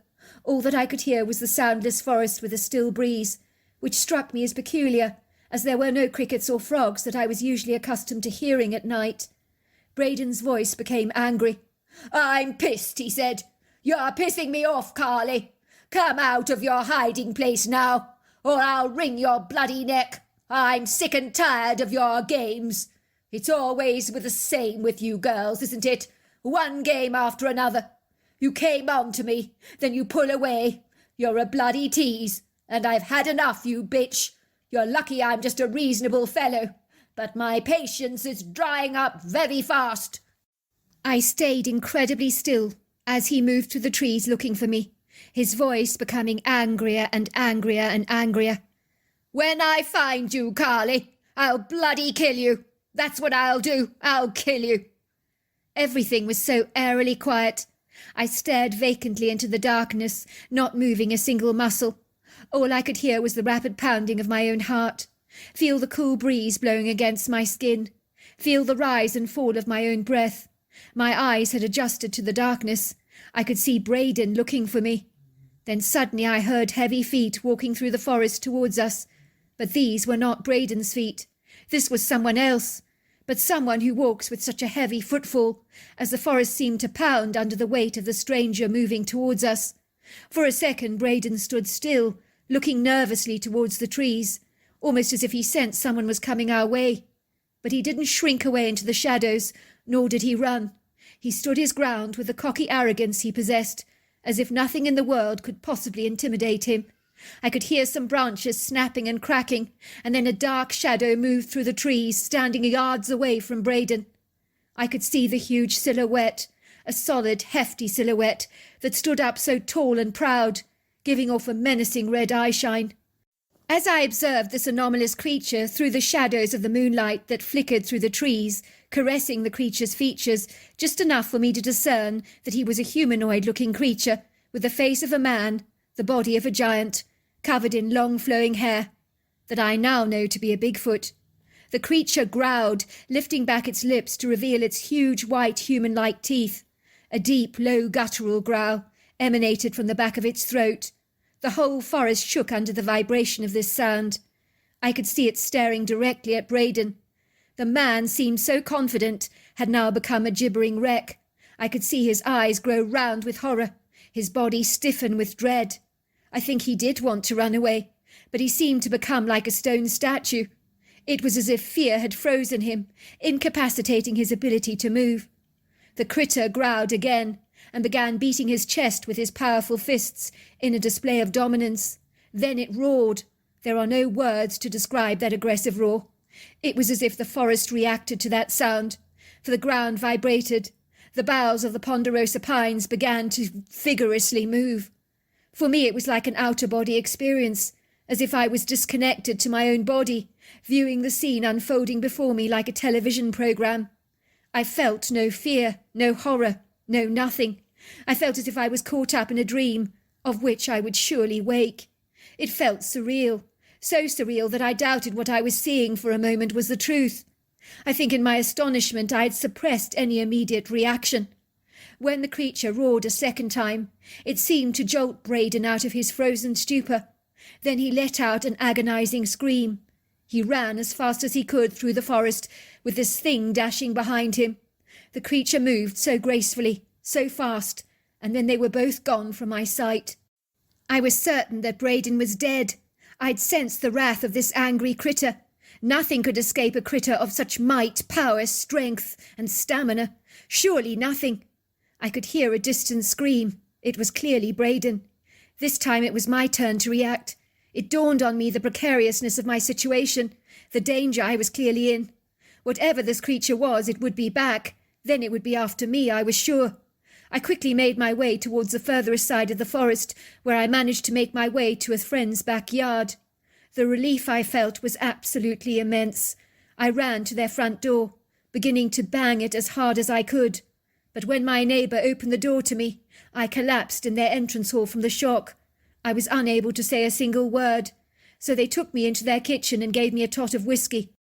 In the meantime, the police were called to my property, suspecting a break-in there. They found Braden on the ground, slightly concussed from a blow to the head, but no worse for wear. They said that all he could babble on about was a monster in the woods, claiming that a strange creature had flung a rock at him, which had hit him in the head, causing him to fall. He'd slipped into unconsciousness for a while. When the paramedics were leaning over him, he was scratching, screaming, and fighting back with all his life, as he believed the paramedics were the monster back again. But their reassuring voices seemed to calm him down. I do think he got off lightly. I was certain the creature was going to kill him. The fact that it had only thrown a rock at him possibly meant he only wanted to scare him off. That's what I believe, anyway. When I recovered from my shocked response, I reported Braden to the police, informing them that he had climbed through my window, had stood over my bed. This revelation alarmed them greatly. They believed he was mentally unstable, as there had been numerous restraining orders filed against him in the past by various women, claiming that he had been obsessed with them. So he was taken into custody after spending time recuperating in hospital, and then transferred to a mental facility. I told the police what Braden told me about his childhood. It turns out his story is absolutely true. His father had buried his mother under the roses. No wonder the man is so unstable, the police officer said to me. Imagine witnessing such a harrowing event at such a young age. It's likely to mess you up. I never mentioned anything about the hairy creature I'd seen that night. I knew no one would believe such nonsensical claims. I could tell Braden's reports about the beast we had encountered had seriously got the police to question his sanity all the more. In the interview, the policeman actually said to me, "Was Braden on drugs when he broke into your house?" Has he been making up these crazy stories about a monster trying to kill him in the Woodgrove? I'm glad to say that I moved away from Seattle to another state, in the hope that Braden would never find me again. I don't know what happened to him, and why that creature never killed him, but I do know this: it was the most terrifying beast I've ever seen in my entire life, that I now assume was a territorial Bigfoot. Some good that came out of this extraordinary event. I found my ability to write a gripping story came much more easily to me, because I'd experienced one myself. So there you are. That's my story. Dear Sarah and all your lovely listeners, my name is Mason and I've been a long-haul truck driver for many long years now. So as you can imagine, I've got some incredibly exciting tales to share with you and your listeners that might just make the hair on your head curl, including a very exciting one-on-one encounter that I actually had with the hairy man himself, a way you would never imagine was actually possible. The ironic thing about life is it does have a peculiarly funny way of surprising you and always keeping you on your toes. I say that because growing up in San Francisco in an apartment in Nob Hill, it was really challenging spending many lonely nights without my papa. I remember as young boys my papa would be working for weeks at a time on the open road as a truck driver delivering freight from San Francisco to Las Vegas. My brother Liam and I witnessed firsthand the stoic isolation and solitariness of my mother's empty, reclusive life that she tried so desperately hard to conceal from us with no avail. We knew that she really missed our papa. I remember my brother and I made a solemn promise to each other as young boys growing up that one day when we got married ourselves, we would never ever become truck drivers. Never, never, never was the operative word, because we did not want our wives to experience the segregation and loneliness that we had personally witnessed at close hand in my mother's secluded and fractured life. Growing up as kids in the 80s, my brother and I had an incredible, vibrant, spirited and colourful life in San Francisco. At that time, rents were still incredibly low, and I think the cost of our 3-bedroom rental was about $550 a month, which at the time we actually thought was rather expensive. In those days, even artists and musicians could actually afford to live in San Francisco, and they would support their carefree, laid-back bohemian lifestyles in the warehouses of Soma and the Victorians of Mission District. This would not invariably be possible today, because San Francisco has become ludicrously expensive these days. I also remember the skyrocketing cases of the whole anomaly of AIDS, which came into focus in the 80s.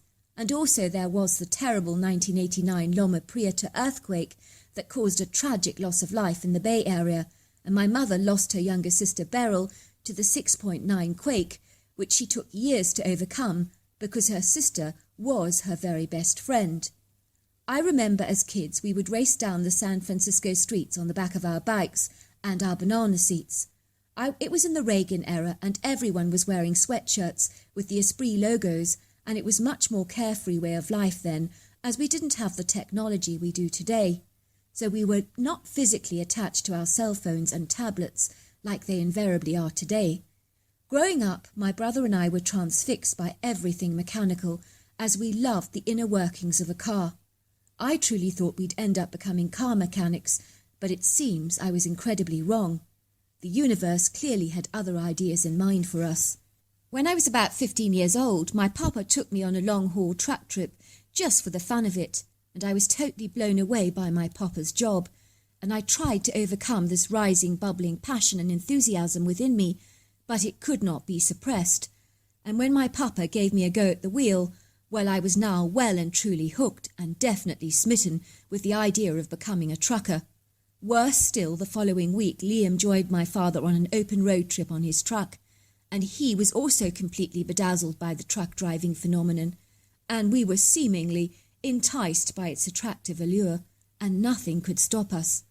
I began to realise truck driving was in my genetic makeup, because I just loved every aspect of driving a truck. My father inevitably did his best to try and discourage us from following in his footsteps, and warned us fervently about the damaging effects being a truck driver could impose on our marriages. But it would seem that my brother and I could not be discouraged. We couldn't be dissuaded or even disheartened by my father's persuasive warnings. Of course, he was absolutely right, because many years later, after Liam and I began trucking, my father's ominous predictions about our marriages sadly came to pass. We can both testify to the ugly demises of 2 of our marriages, as we now have 2 divorces each behind our belts, which is a pretty hectic and heavy price to pay. I also have 2 boys from my second marriage that are both now in their late teens, that are showing a very keen interest in following in my footsteps, and try as I might, I am having huge difficulty in thwarting their eager enthusiasm and intrigue about trucks, much to my ex-wife's absolute infuriation. She keeps telling me to tell them that trucking is absolutely awful and that I hate every aspect of it, but that's going way too far, because I'm not going to lie to my kids. How can I pretend to despise something that I clearly love and adore? That would be blatantly dishonest and deceptive. My attitude is that I cannot stop my kids from following their passions in life, as that would be grossly unfair. A lot of people ask me what it is about trucking that I love so very much, and I think I enjoy the quality of personal time I have on the open road, and I do spend a great deal of time driving through some of America's most exquisite scenery while listening to my nostalgic, upbeat 80s music that I have never wearied of. The more modern stuff, especially that hideous rap, is something I just do not appreciate and have a very hard time understanding why anybody enjoys that kind of stuff. It invariably can get lonely on the open road, driving over long distances, so if driving a truck is not in your blood, it's unlikely to work for you. I've seen many truck drivers throw in the trowel in defeated despair because they could not hack the long solitary hours of driving on your own. In some cases, people share the drive load with a partner, and that seems to work out better for some who cannot bear the solitude and isolation that truck driving invariably brings. Anyway, on with my stories. On one occasion I was driving my truck in the early evening, and it was literally bucketing down with rain, and it was coming down in cats and dogs, making the road precariously difficult to navigate, and seeing through my windscreen was becoming onerously difficult. I could hear the ominous roll of thunder in the distance, and I knew that this was going to be one heck of a storm. I had a small quota of time to meet my delivery windows in, so I was ultimately going to do my level best to drive through this inauspicious-looking storm, as awful as that was. I knew driving like this was rather reckless, treacherous and dangerous, but quite frankly I didn't have much of a choice.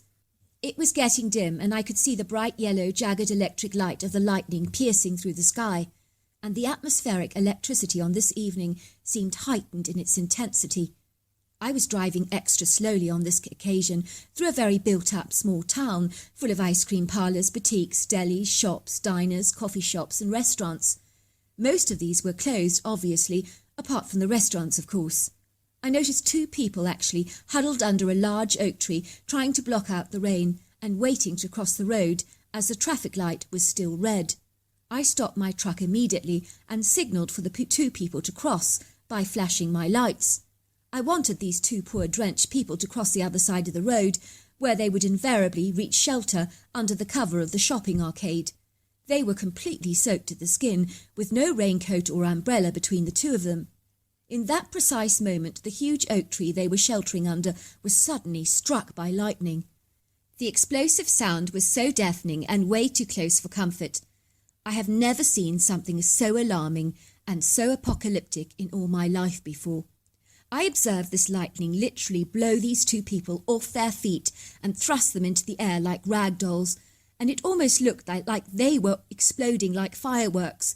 It was quite frankly horrifying to observe, and I was terrified. I immediately wasted no time in jumping out of my vehicle and dashing precariously towards the 2 bodies lying on the ground, with their clothes lying in shreds and tatters around them. I was almost certain I was going to observe 2 deceased bodies. The teenage boy had completely lost his shorts. They had literally been blown off his body in the explosion and were filled with huge holes. It was bucketing down with rain, and the motionless bodies seemed dead, as I would have expected under the circumstances. But I immediately tried CPR, and I started to shake their bedraggled bodies, and after a while they seemed to become revived and come out of their coma. They did not appear to remember anything that had happened to them after they were actually struck by lightning, but through the colossal gaping holes with their jagged burnt edges of their clothes, I could invariably see that they were very badly burnt indeed. I called emergency services at once and helped the man and his teenage son out of the rain by escorting them back to my truck. While we waited for the emergency services to arrive, I remember father and son were so stunned that they literally sat there like zombies, staring out into space for a very long time and not saying a word. I mean, who could blame them? I think their close shave with death had really knocked their socks off, possibly physically, mentally, and very definitely emotionally. I was to examine the burns on their bodies, and I promise you they were third-degree burns with large red rings on their backs that looked like scalding from a boiling kettle. I was surprised that they weren't in pain, but I gather after the shock wore off they did experience a great deal of agonizing discomfort. The emergency services were utterly amazed that they hadn't been killed instantly, given the state of their injuries. But I'm glad to say father and son did both survive these ghastly, grievous injuries and received intensive treatment for their burns, and I gather they made a full and remarkable recovery. Now, being a truck driver, you do invariably get to observe some strange characters on the road, but never more so than on a late winter's evening in Tennessee. I was driving down the road to the scene of a horrifying collision. It appeared to be that one car had smashed quite badly into the back of a small, very cheap-looking utility vehicle, and so I got out of my freight truck to see if I could help at all. There was a young woman looking very shell-shocked because the front of her car had taken a very bad hit, and it would seem was completely smashed in, the engine through the dashboard, so to speak. Frankly, I was amazed that she could have caused so much damage to the front of her car, unless, of course, she'd been speeding, which I suspected was invariably the case. I did detect a somewhat sheepish glazed look on her face, which quite frankly affirmed what I'd previously suspected. I could see a man in his 30s who appeared to be climbing to the back of his vehicle via the front seat area, almost as if he was trying to retrieve something from the boot area of his car. His boot was completely mangled and could not be accessed through the back door. The woman was trying to dial emergency services on her phone with her shaking fingers and having very little luck, when quite suddenly the man brought out of his car a long dangling human leg, which he placed on the side of the road, with a very dispassionate look on his face, almost as if he was retrieving an old smelly carpet from the back of his car. I'm afraid the leg came off my mother's body in the accident. Still, it can't be helped. And he said this in such a nonchalant way, as if he was discussing a weather report, and there was nothing wrong about bringing out a dismembered body part out of his vehicle. I was so horrified that I just stared blankly at this man like a mummified corpse, hardly daring to believe what I was actually witnessing. Could this really be happening before my eyes, I wondered, while the woman began to scream, "Oh my God! Oh my God, I've just killed his mother! Oh my God!" She burst into floods of inconsolable tears. The slender hillbilly returned to the vehicle and proceeded to drag out his mother's deceased body with its dangling loose hand and dragged it along the road like it was a sack of potatoes. If things couldn't have got any more bizarre, stranger or peculiar, they invariably did. He then brought out another deceased body and put it beside the body of his mother. It looked like a young female, and she was also deceased. I was so bowled over with amazement that they had actually both died in this accident, and that this hillbilly was acting in such a detached, indifferent manner about their sudden and tragic demise. This time the woman started to scream, "Oh my God! I've killed 2 people!" she said, freaking out. "I'm definitely going down for this. I better call my lawyer." I could see her tapping as fast as she could into her cell phone, and luckily it would seem her fingers were now more composed. "Dad!" she cried. "I've just killed a mother and a daughter." Her phone was on speaker, and I could hear her father say, "You've done what?" And I could hear a woman's voice say, "What has Nicolette done now? Do not tell me she's been speeding again. I warned her about this." "Dad, I've killed 2 people. I need a lawyer, now." "You've got to be kidding," came her father's voice. "What the hell happened?" "I drove into the back of this man's utility vehicle, and I killed 2 women instantly. And her leg is lying separated from her body on the road. Dad, if I'm going to go down for this and spend my life in jail, Everyone's going to call me a murderer. All my friends, everybody, they're all going to accuse me of murder. Now, hush, came the father's voice. Where are you? I'm coming now, and I'll get a lawyer onto the case now. Do you understand? Nothing to worry about, dear. The 30-year-old yokel looked at the woman and said, Why are you crying? You've got insurance, right, for the car, right? I'm crying because I've just killed 2 women. I can't believe you're acting so indifferent when your mother and your sister, I assume, have both been killed in this tragic accident, and you're acting like nothing has happened. Well, I didn't care for them much anyway, said the man. Never did like my mother. She was always such a busybody, poking her nose in everybody's business. And as for my sister, she was a spoilt brat. I'll be damned if I pay any funeral costs for the 2 of them. Do you have any idea how expensive a coffin is these days? Oh, and the cost of a funeral, it's crazy. What did those miserable cows ever do for me? I'll be damned if I fork out a single penny for them. You know, you really are cruel, said the woman. You don't care that your own mother and sister have just died. All you care about is money. And as for me, I'm going down for murder for this, I'll have you know. And how do you think that makes me feel? The man began to laugh. You think you killed my mum and sister? I found them a couple of hours ago in the house because they both died of carbon monoxide poisoning because of that broken-down old water heater. I kept warning the old lady about the poison gases, but she was too tight to get it fixed. Serves her right, if you ask me. You mean I didn't kill them? Cried the woman, looking agog. You mean they were already dead? You've got to be kidding me. Suddenly I realised that this was all incredibly bizarre. What on earth are you doing with these bodies loose in your car like this anyway? Should you not have called the authorities and got a funeral home involved to remove their corpses from your home in the first place? And what about certifying and formalising their deaths? They might need a post-mortem as well to verify the cause of death. It might not be carbon monoxide poisoning that killed them. That needs to be investigated. It's very illegal, I think, to handle the body yourself like this. I told you, said the man. I want to avoid funeral costs. Why should I inject a penny of my hard-earned money for my sister and mother? Are you kidding me? I'm not going to do that. And I tell you, I can't stand paperwork of any kind. I need to dump them off at the body farm because they accept donations. That's why I came out at night. Do you think you could take me in your truck to dump them off? I don't want anyone to see me. My car's a complete write-off. It'll take me just a second to load them in your truck, and I'll be quick, I promise. They should not be any trouble at all. I mean, they are dead. Most certainly not, I snapped. I want nothing to do with this mess you've got yourself into.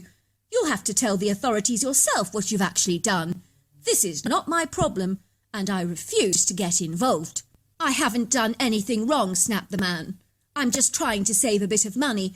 What's wrong with that? What's a body farm? Asked the young woman, who'd become more composed and appeared to be somewhat intrigued. I've never heard of such a place.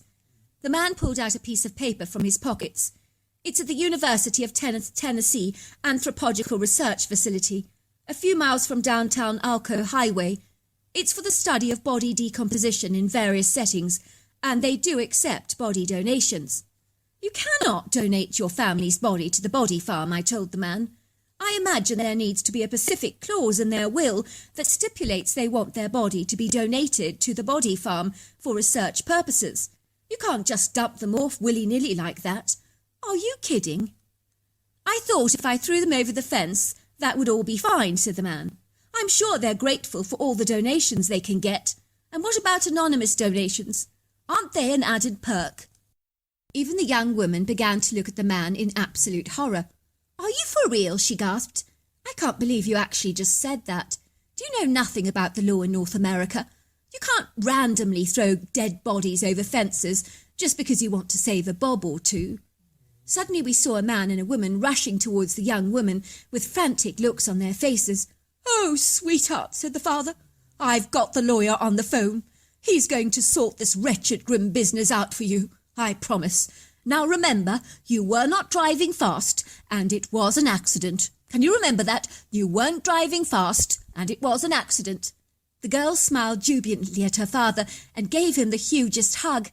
"Dad, I didn't kill them," she said happily. "Isn't it amazing? I didn't kill them. They were already dead in the car. He was just going to dump them off and throw them over the fence at the university when I happened to drive in the back of a vehicle. Isn't that fantastic, Dad?" The father and mother stared at the man with horrified looks on their faces, as if they were looking into the very eyes of the Grim Reaper, and I could tell by their terrified expressions that they were definitely in flight mode. Before I knew it, they were escorting their daughter back to their cars and running as fast as they possibly could, with a young girl protesting indignantly, "But, Mum, I need to wait for the police. What's all the rush? I have to file a report." I realised with all these shenanigans going on that none of us had actually got round to calling emergency services, and so I quickly dialed 911, and within minutes we were surrounded by ambulance sirens and flashing police cars, and the hillbilly was being bustled away in the back of a police car in handcuffs, protesting his innocence. "I didn't kill them," he kept saying over and over again.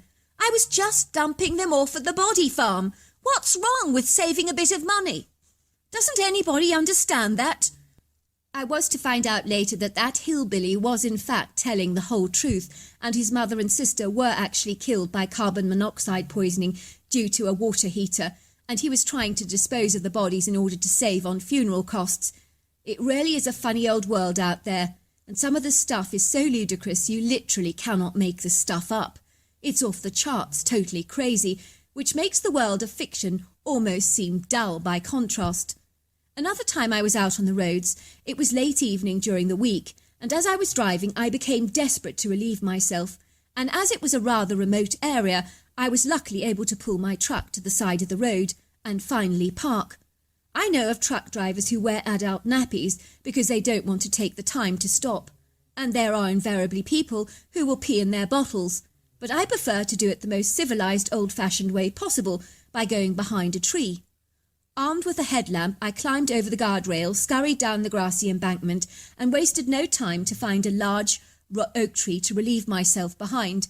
And as I began to pee, I realised I was relieving myself on a pile of matted hair and green moss. I wondered to myself what on earth it was. It looked like a piece of discarded old carpet. Just as I was wondering what the strange hair-like thing was, it suddenly began to move. I saw two horrified yellow eyes suddenly opening through this bundle of grey thick carpet. It appeared that I was peeing on top of a living creature. I could hardly believe it. The critter must have been sleeping under the large tree and was awoken to me spraying it with urine, and it was not too pleased by the experience. I'll never forget the expression on the creature's face because it looked so startled, surprised, bemused and very shocked. The creature rose from the ground and locked eyes with me for a very long moment. I realised almost at once that she was female because she had furry breasts. I knew at once it was a Bigfoot because I've heard other truckers talk about the critter before, but never in all my born days did I ever think that I would have an encounter like this, and certainly not in these circumstances. I mean, I never imagined that I'd ever go peeing on a Bigfoot. I think the thing that horrified me the most about the encounter was just how colossal and huge this creature was. You hear about it from people who claim to have seen Bigfoot. Oh, he was so huge. But when you actually see him in real life, it's a huge shock. I'd say she was 700 pounds, 8 feet tall and 3 feet wide, with a very distinctive bullet-shaped head, massive shoulders, and arms that were so long that she could have quite literally touched her ankles without bending over. The creature was covered in this long matted shaggy hair that really looked like a huge shaggy carpet, that could have done with a very good brush. I noticed Spanish moss was also growing in her hair, which was exceedingly odd, I thought.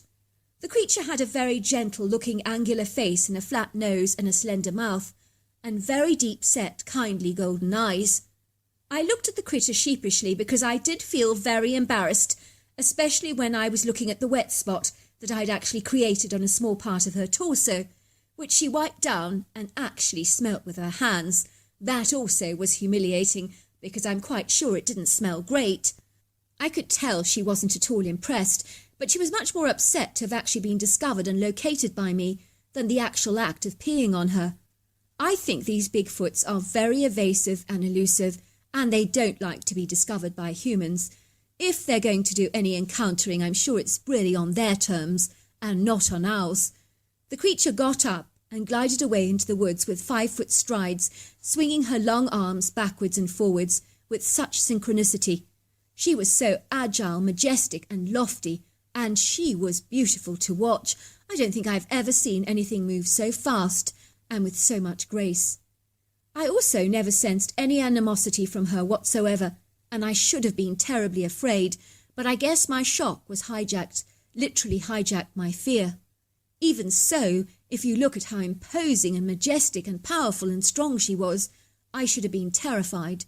But I think it was her gentle demeanour that literally calmed me down.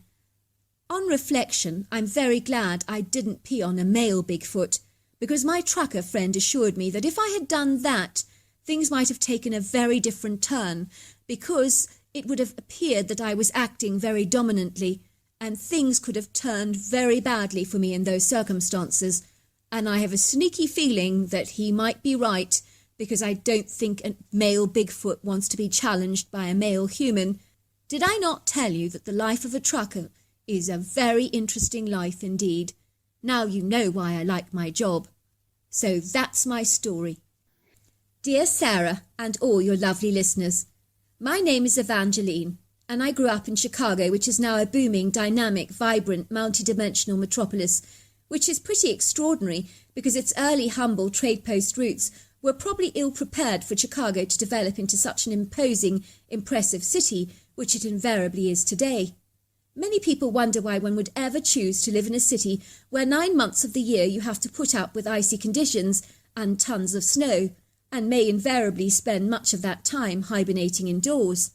I think my family rarely enjoys the Midwestern heritage here, along with the exquisite sandy beaches, excellent places to eat, from Mexican, Asian and Indian foods, and the colourful, diverse culture that we have here. We may have cold winters indeed, but we also have the most exquisite 90 days of summer that you could ever envisage or imagine, with lots of barbecues and al fresco dining. Being islanders, we all tend to gravitate towards water, and one of my all-time favourite places to frequent is Lake Michigan, and I literally love going cycling or taking our 2 French bulldogs for walks there.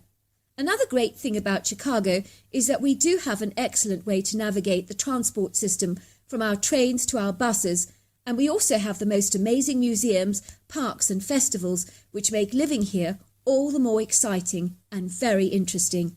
So I think Chicago is a phenomenal place to live. I've spent my entire life living in this very pretty residential neighbourhood called Bucktown, Illinois, which is located close to excellent shopping, restaurants and plenty of nightlife. I do live in a double-storey contemporary-style red brick home on a very quaint little suburban street with its pretty treed pavements and individualistic-styled homes built in close proximity together, which gives our street incredible charm and character. I live in my home with my mother and father and my 2 older sisters, Beatrix and Victoria. My strange Bigfoot story rarely begins when something quite extraordinary began to happen to me. It would seem that when I was 15 years old, I began to experience the most extraordinary panic attacks, which includes the violent heartbeats and the disorientated blurry vision that made me feel that I was literally about to die. The first time that I had this bizarre experience, I remember I was standing in the clothes department in a large department store in downtown Chicago. Suddenly I began to feel my heart racing through my chest at 1,000 miles an hour. My breathing became shallow and very fast, while my body heat soared to such an extent that I was almost drenched in sweat, and my vision became incredibly blurred. I began to fear that I would drop down dead in a second in this department store. And I promise you, the idea of drawing this much attention to myself from the passing strangers in the shop made me sick to my stomach. I was actually more concerned about that than dying, which is exceedingly bizarre, but that's me for you. I remember reaching out for a chair and holding on to it for dear life with my hands, squeezing the wood as hard as I could. And then I just bolted out that door, running out of the store as fast as I could towards the parking lot, where I dived into the seat of the nearest taxicab that I could find and begged the driver to take me home as quickly as he possibly could. When I returned home, I became very calm, and my former frantic, outrageous, fearful behaviour simply receded and retracted, making me feel so daft and incredibly silly. Why on earth had I been so anxious and behaved so bizarrely, I wondered in horror. This sort of thing had never happened to me before. After this very peculiar event, the anxiety-induced phenomena would invariably rise up unannounced, like a horrifying serpent ready to strike its victim down, and would occur to me in numerous places on a regular basis, and it was beginning to ruin my life. I would be shopping in the supermarket for my parents, and in the middle of a transaction, I would have to bolt out of the store and run towards a taxicab, flagging it down, leaving behind all my groceries in the cart, and the shoppers queuing behind me saying, "What the hell happened there?" I've also been in hair salons in the process of having my hair washed, and in petrified terror I've hightailed it out of the salon with my hair full of soapy suds, leaving onlookers looking very perturbed. Worst of all, I've even run out of the dentist's room in the middle of a procedure, I kid you not. Before long, this crippling, embarrassing and harrowing fear just literally saturated my life like a looming black thundercloud that unfortuitously hung over my life like a baleful boomerang that could strike me down at any time, whenever. Whatever was happening to me, it was literally sucking and sapping the life out of me like a leech. Before long, I was almost completely housebound because I was so petrified of having a panic attack again. It was like the fear of actually having a panic attack was almost as debilitating and disturbing as the panic attack itself. It was a vicious cycle for me that could happen almost anywhere and everywhere, and it would always creep up on me unannounced in such a stealthy way, like a cheetah emerging from the dark shadows. One thing I know is that every time this transpired, I would feel absolutely certain that I was going to die, and these irrational phobias confiscated all my common sense, and I ultimately believed the very worst about my physical predicament. I remember the worst places for these attacks were where white shopping malls were, with never-ending areas of white-tiled floors and bright lights used to enhance the attractiveness of stores. It always seemed to set me off in a full-blown attack, so I hated those places. My parents became grievously concerned about my mental health and the destabilizing and dismantling effects that these attacks were having on my young teenage life. I was being robbed of interacting with my friends, going to school, and any other extracurricular activities like parties and exciting outdoor events. In truth, I had become like a prisoner trapped in my own home. It would seem that at home, or in our family car, or even a stranger's taxicab, I always felt very safe and secure.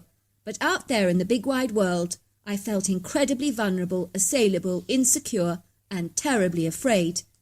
Soon my parents were escorting me to multiple doctors and psychologists, and I had no end of blood tests and all kinds of mental health evaluations, and everything came back normal. I was presented with a clean bill of physical and mental health, although the psychologist did ascertain that I was displaying many symptoms of post-traumatic disorder, which my parents thought was utterly ridiculous. This was because my parents believed emphatically that I'd never been exposed to any kind of emotional trauma in my entire life. One of the doctors had prescribed anti-anxiety medications for me that had worked significantly well in reducing my high stress and anxiety levels, enabling my life to become much more manageable. But sadly, the attacks never faded completely, nor did they completely subside. I was living a precariously uncertain life, always looking over my shoulder, wondering if that hostile, unfortuitous boomerang would strike me down again. One day my mother was having a book club meeting at our home, and the women were all discussing the book that they had been reading. It just so happened that one of the characters in the book was a very nice gentleman whom had sadly been involved in the Vietnam War, and was exposed to so much grievous death and violence and killing that the after effects devastated him so much that he began to experience the disabling effects of post-traumatic stress disorder. It would seem the woman began to discuss the implications of this disorder when my mother started sharing with her friends my huge struggle with anxiety and panic, so that they began to discuss the subject among themselves. "I took my Evangeline to the psychologist," my mother told them. "He told me that my daughter was suffering from post-traumatic stress disorder." "I mean, how ridiculous is that? Evangeline has never been exposed to trauma a day in her life," she remarked. There's no way her anxiety can be related to that. How do you know that for sure? Asked Lily, one of the ladies. I was abused by my uncle when I was young, and no one in my family ever knew about it for many long years. My mother looked shocked. You think an adult has abused Evangeline? Asked my mother in absolute horror. Anything is possible, said Lily. Or she could have a repressed memory of a traumatic event that she cannot even remember. That's also conceivable. It happens quite often, and young children are renowned for suppressing traumatic events and memories. I know that for a fact. You are kidding, said my mother. You think Evangeline could be suppressing a painful memory of some kind? It's highly possible. You know, you should send your daughter to a regression therapist, suggested Sue, another one of the ladies at the book club. That's what I would do if I was in your shoes. They can work wonders, you know. I've heard they have the ability to take you back to the traumatic event so that you know what the root cause of the trauma actually is. Apparently, when you get to the root of your problem, that's the only time that you can actually heal. You have to face the problem head on. You have to know what it actually is. So there we were, fast forward a week, and I was sitting in a therapist's white swanky leather recliner in a very debonair state-of-the-art looking office that was painted in a very pretty pale green colour, was calming and relaxing, and smelt prettily of lemongrass. The therapist entered the room smiling. I noticed that she was a very congenial middle-aged woman who possessed a very kind and gentle demeanour that I warmed to almost immediately. I felt I could trust her, which I think was significant for someone with my issues. "Hello, Evangeline," she said. "Your mother tells me that you have been experiencing big issues with anxiety that causes you a great deal of stress. Is that right?" "Yes," I said. "I used to be so confident, carefree and happy, but now I'm always afraid of having a panic attack." "What are you really afraid of, Evangeline?" she asked me. "The trouble is I really don't know. But when I have an attack, I always think I'm going to die." "Well, that's very common with a panic attack," the therapist assured me. "It happens to the best of us. Now, what I'm going to ask you to do in this session is to go back to the source of that anxiety, because even though you ultimately do not remember or even know what caused you this fear in the first place, your higher self knows everything about you, and I'm going to connect with that part of your subconscious mind to ask it to take me back to the source of that fear so we can establish what has caused you so much trauma in the first place. It's much like pulling out a weed in your backyard. If you just pull out the leaves without removing the root, that weed grows back and the problem resurfaces and sometimes becomes stronger and even more aggressive. If you pull the weed out by the roots, then it doesn't grow back. In this session, I'm aiming to find the root so that ultimately we can pull it out in one go. So what I'm going to do during our session is I'm going to ask you to relax, and as we count down, I'm going to transport you back into time as if we are in a time machine, and your higher self will answer my questions. Do you understand? "I think so," I nodded. "Good, so let's get started." Before long, I was lying back in this recliner, and the therapist was beginning to relax me as she kept counting down and down and down, and finally she began to ask me all kinds of questions. "Evangeline, I want you to go back to the first time you became afraid. What year is it?" "It's July the 13th, 2005. "How old do you think you are?" "I think I'm 7 years old. Yes, I'm 7. "What are you wearing?" "I'm wearing a pale green dress with white shoes." "Where are you?" "I'm with my parents and both of my sisters in a forest." "What are you doing in the forest, Evangeline?" "Well, we're camping there. My father is actually barbecuing on the fire pit, and he's making us burgers. I'm feeling very hungry." "What are you doing now?" "I'm playing with my sisters in the woods, but my mother told us we must stay close to the campsite. She doesn't want us to wander off.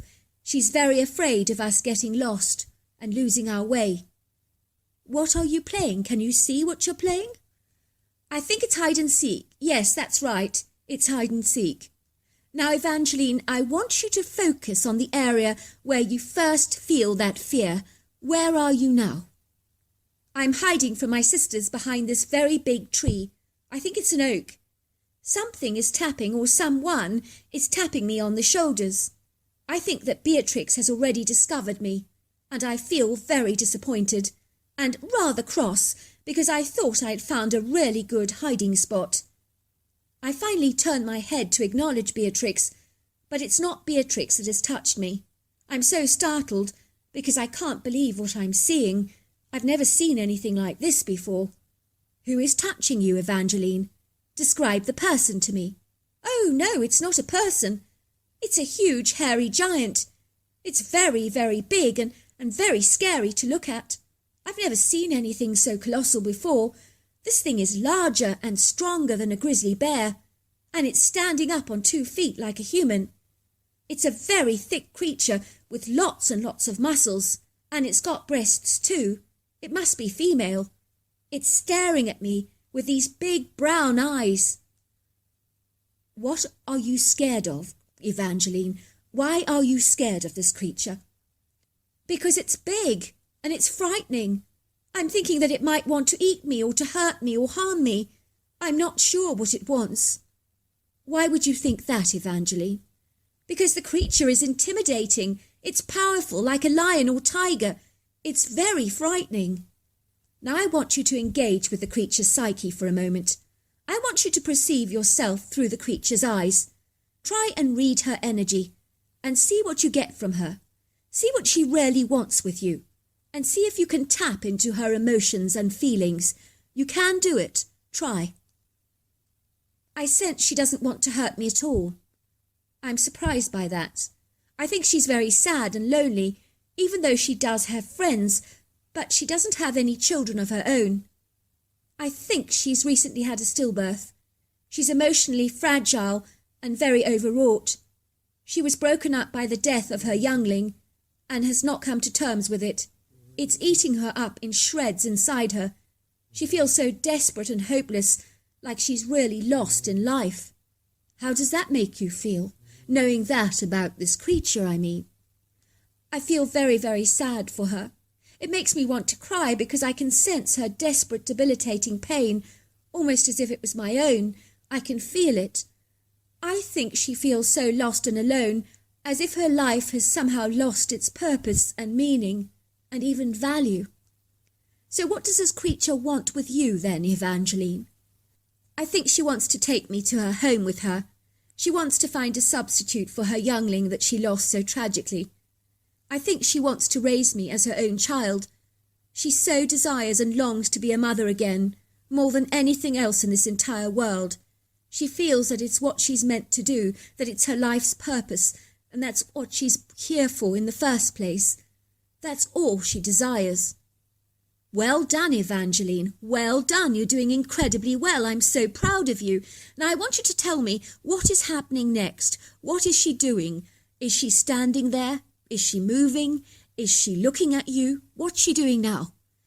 Well, she's picking me up and carrying me over her shoulders, and she wants to take me back to her home. Why are you not screaming, Evangeline? Why aren't you letting your parents know that you're being abducted by this creature? I'm too scared to scream, because I think the creature could hurt me if I screamed. You know from the creature's energy that she would never hurt you, right? I know that now, but the little me doesn't know that. The little me is feeling very, very afraid. Of course you are. Now tell me, what's happening next? The creature's running with me on her back. She's moving very fast. She's very swift. I can hear her breathing. She sounds like a horse when they breathe.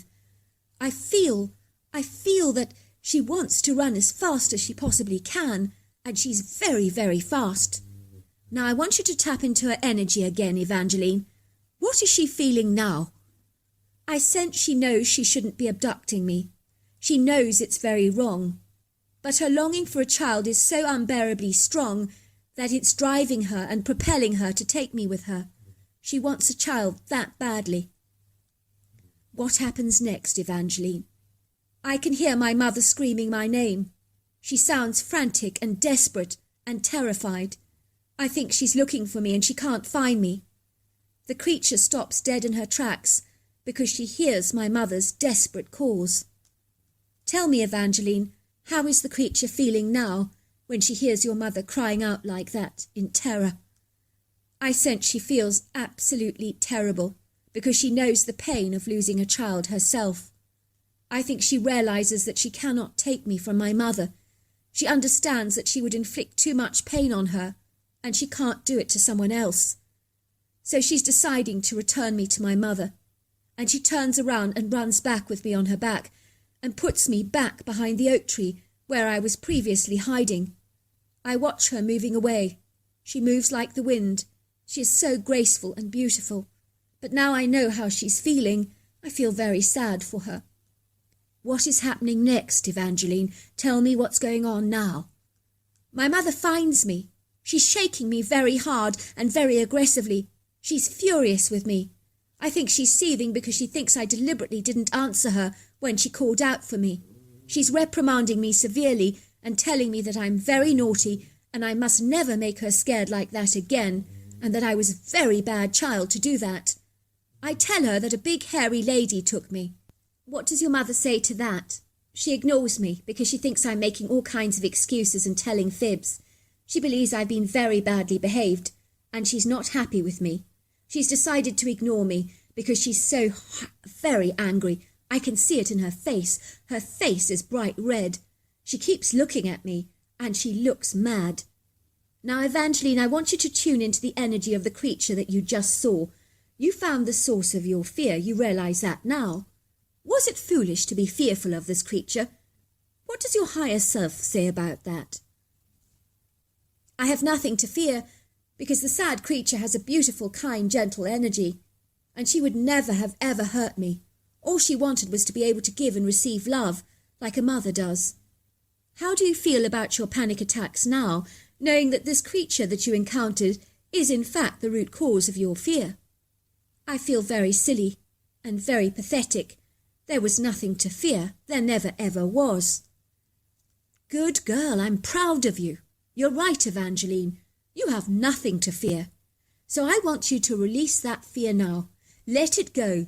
I have the root here in my hand, and I'm pulling it out, and the fear is withering and dying as I speak. And now it is gone. There is no root to that fear any more. Do you understand that? I think so. I definitely feel that the fear is gone. Good. That was the end of my session. After my session, I was amazed how sad I felt for the hairy creature that I now know to be a Bigfoot. The poor critter wanted to abduct me because she had recently experienced a stillbirth, and she was looking for a substitute for her unbearable pain. I know what she intended to do was clearly wrong, but in the end it would seem that her conscience definitely got the better of her. I was amazed of the session that I was able to tap into her energy and feel her very thoughts and even her emotions, and it gave me an opportunity to understand and perceive her own behaviour and why she had tried to abduct me in the first place. After my incredible session with the therapist, I subsequently found out from my parents that I had been in a forest in the area in the Pacific Northwest when I went on a camping holiday in 2005.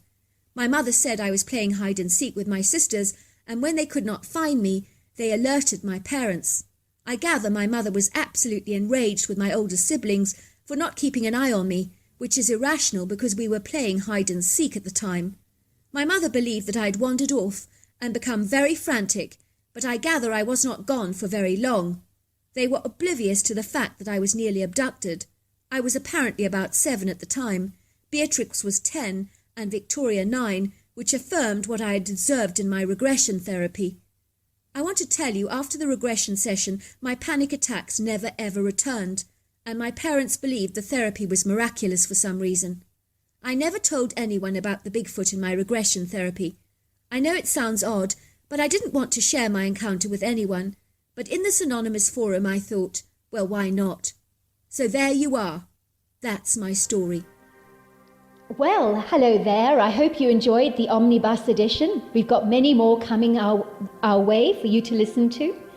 Sending you love wherever you are in the world, in North America, Canada, Kenya, wherever you may be. I send you lots and lots of love. Thank you for listening to my omnibus, and I really do hope you enjoyed it, because that's the whole idea about it, is to give you some interesting stories to listen to. So until next time, goodbye and good night.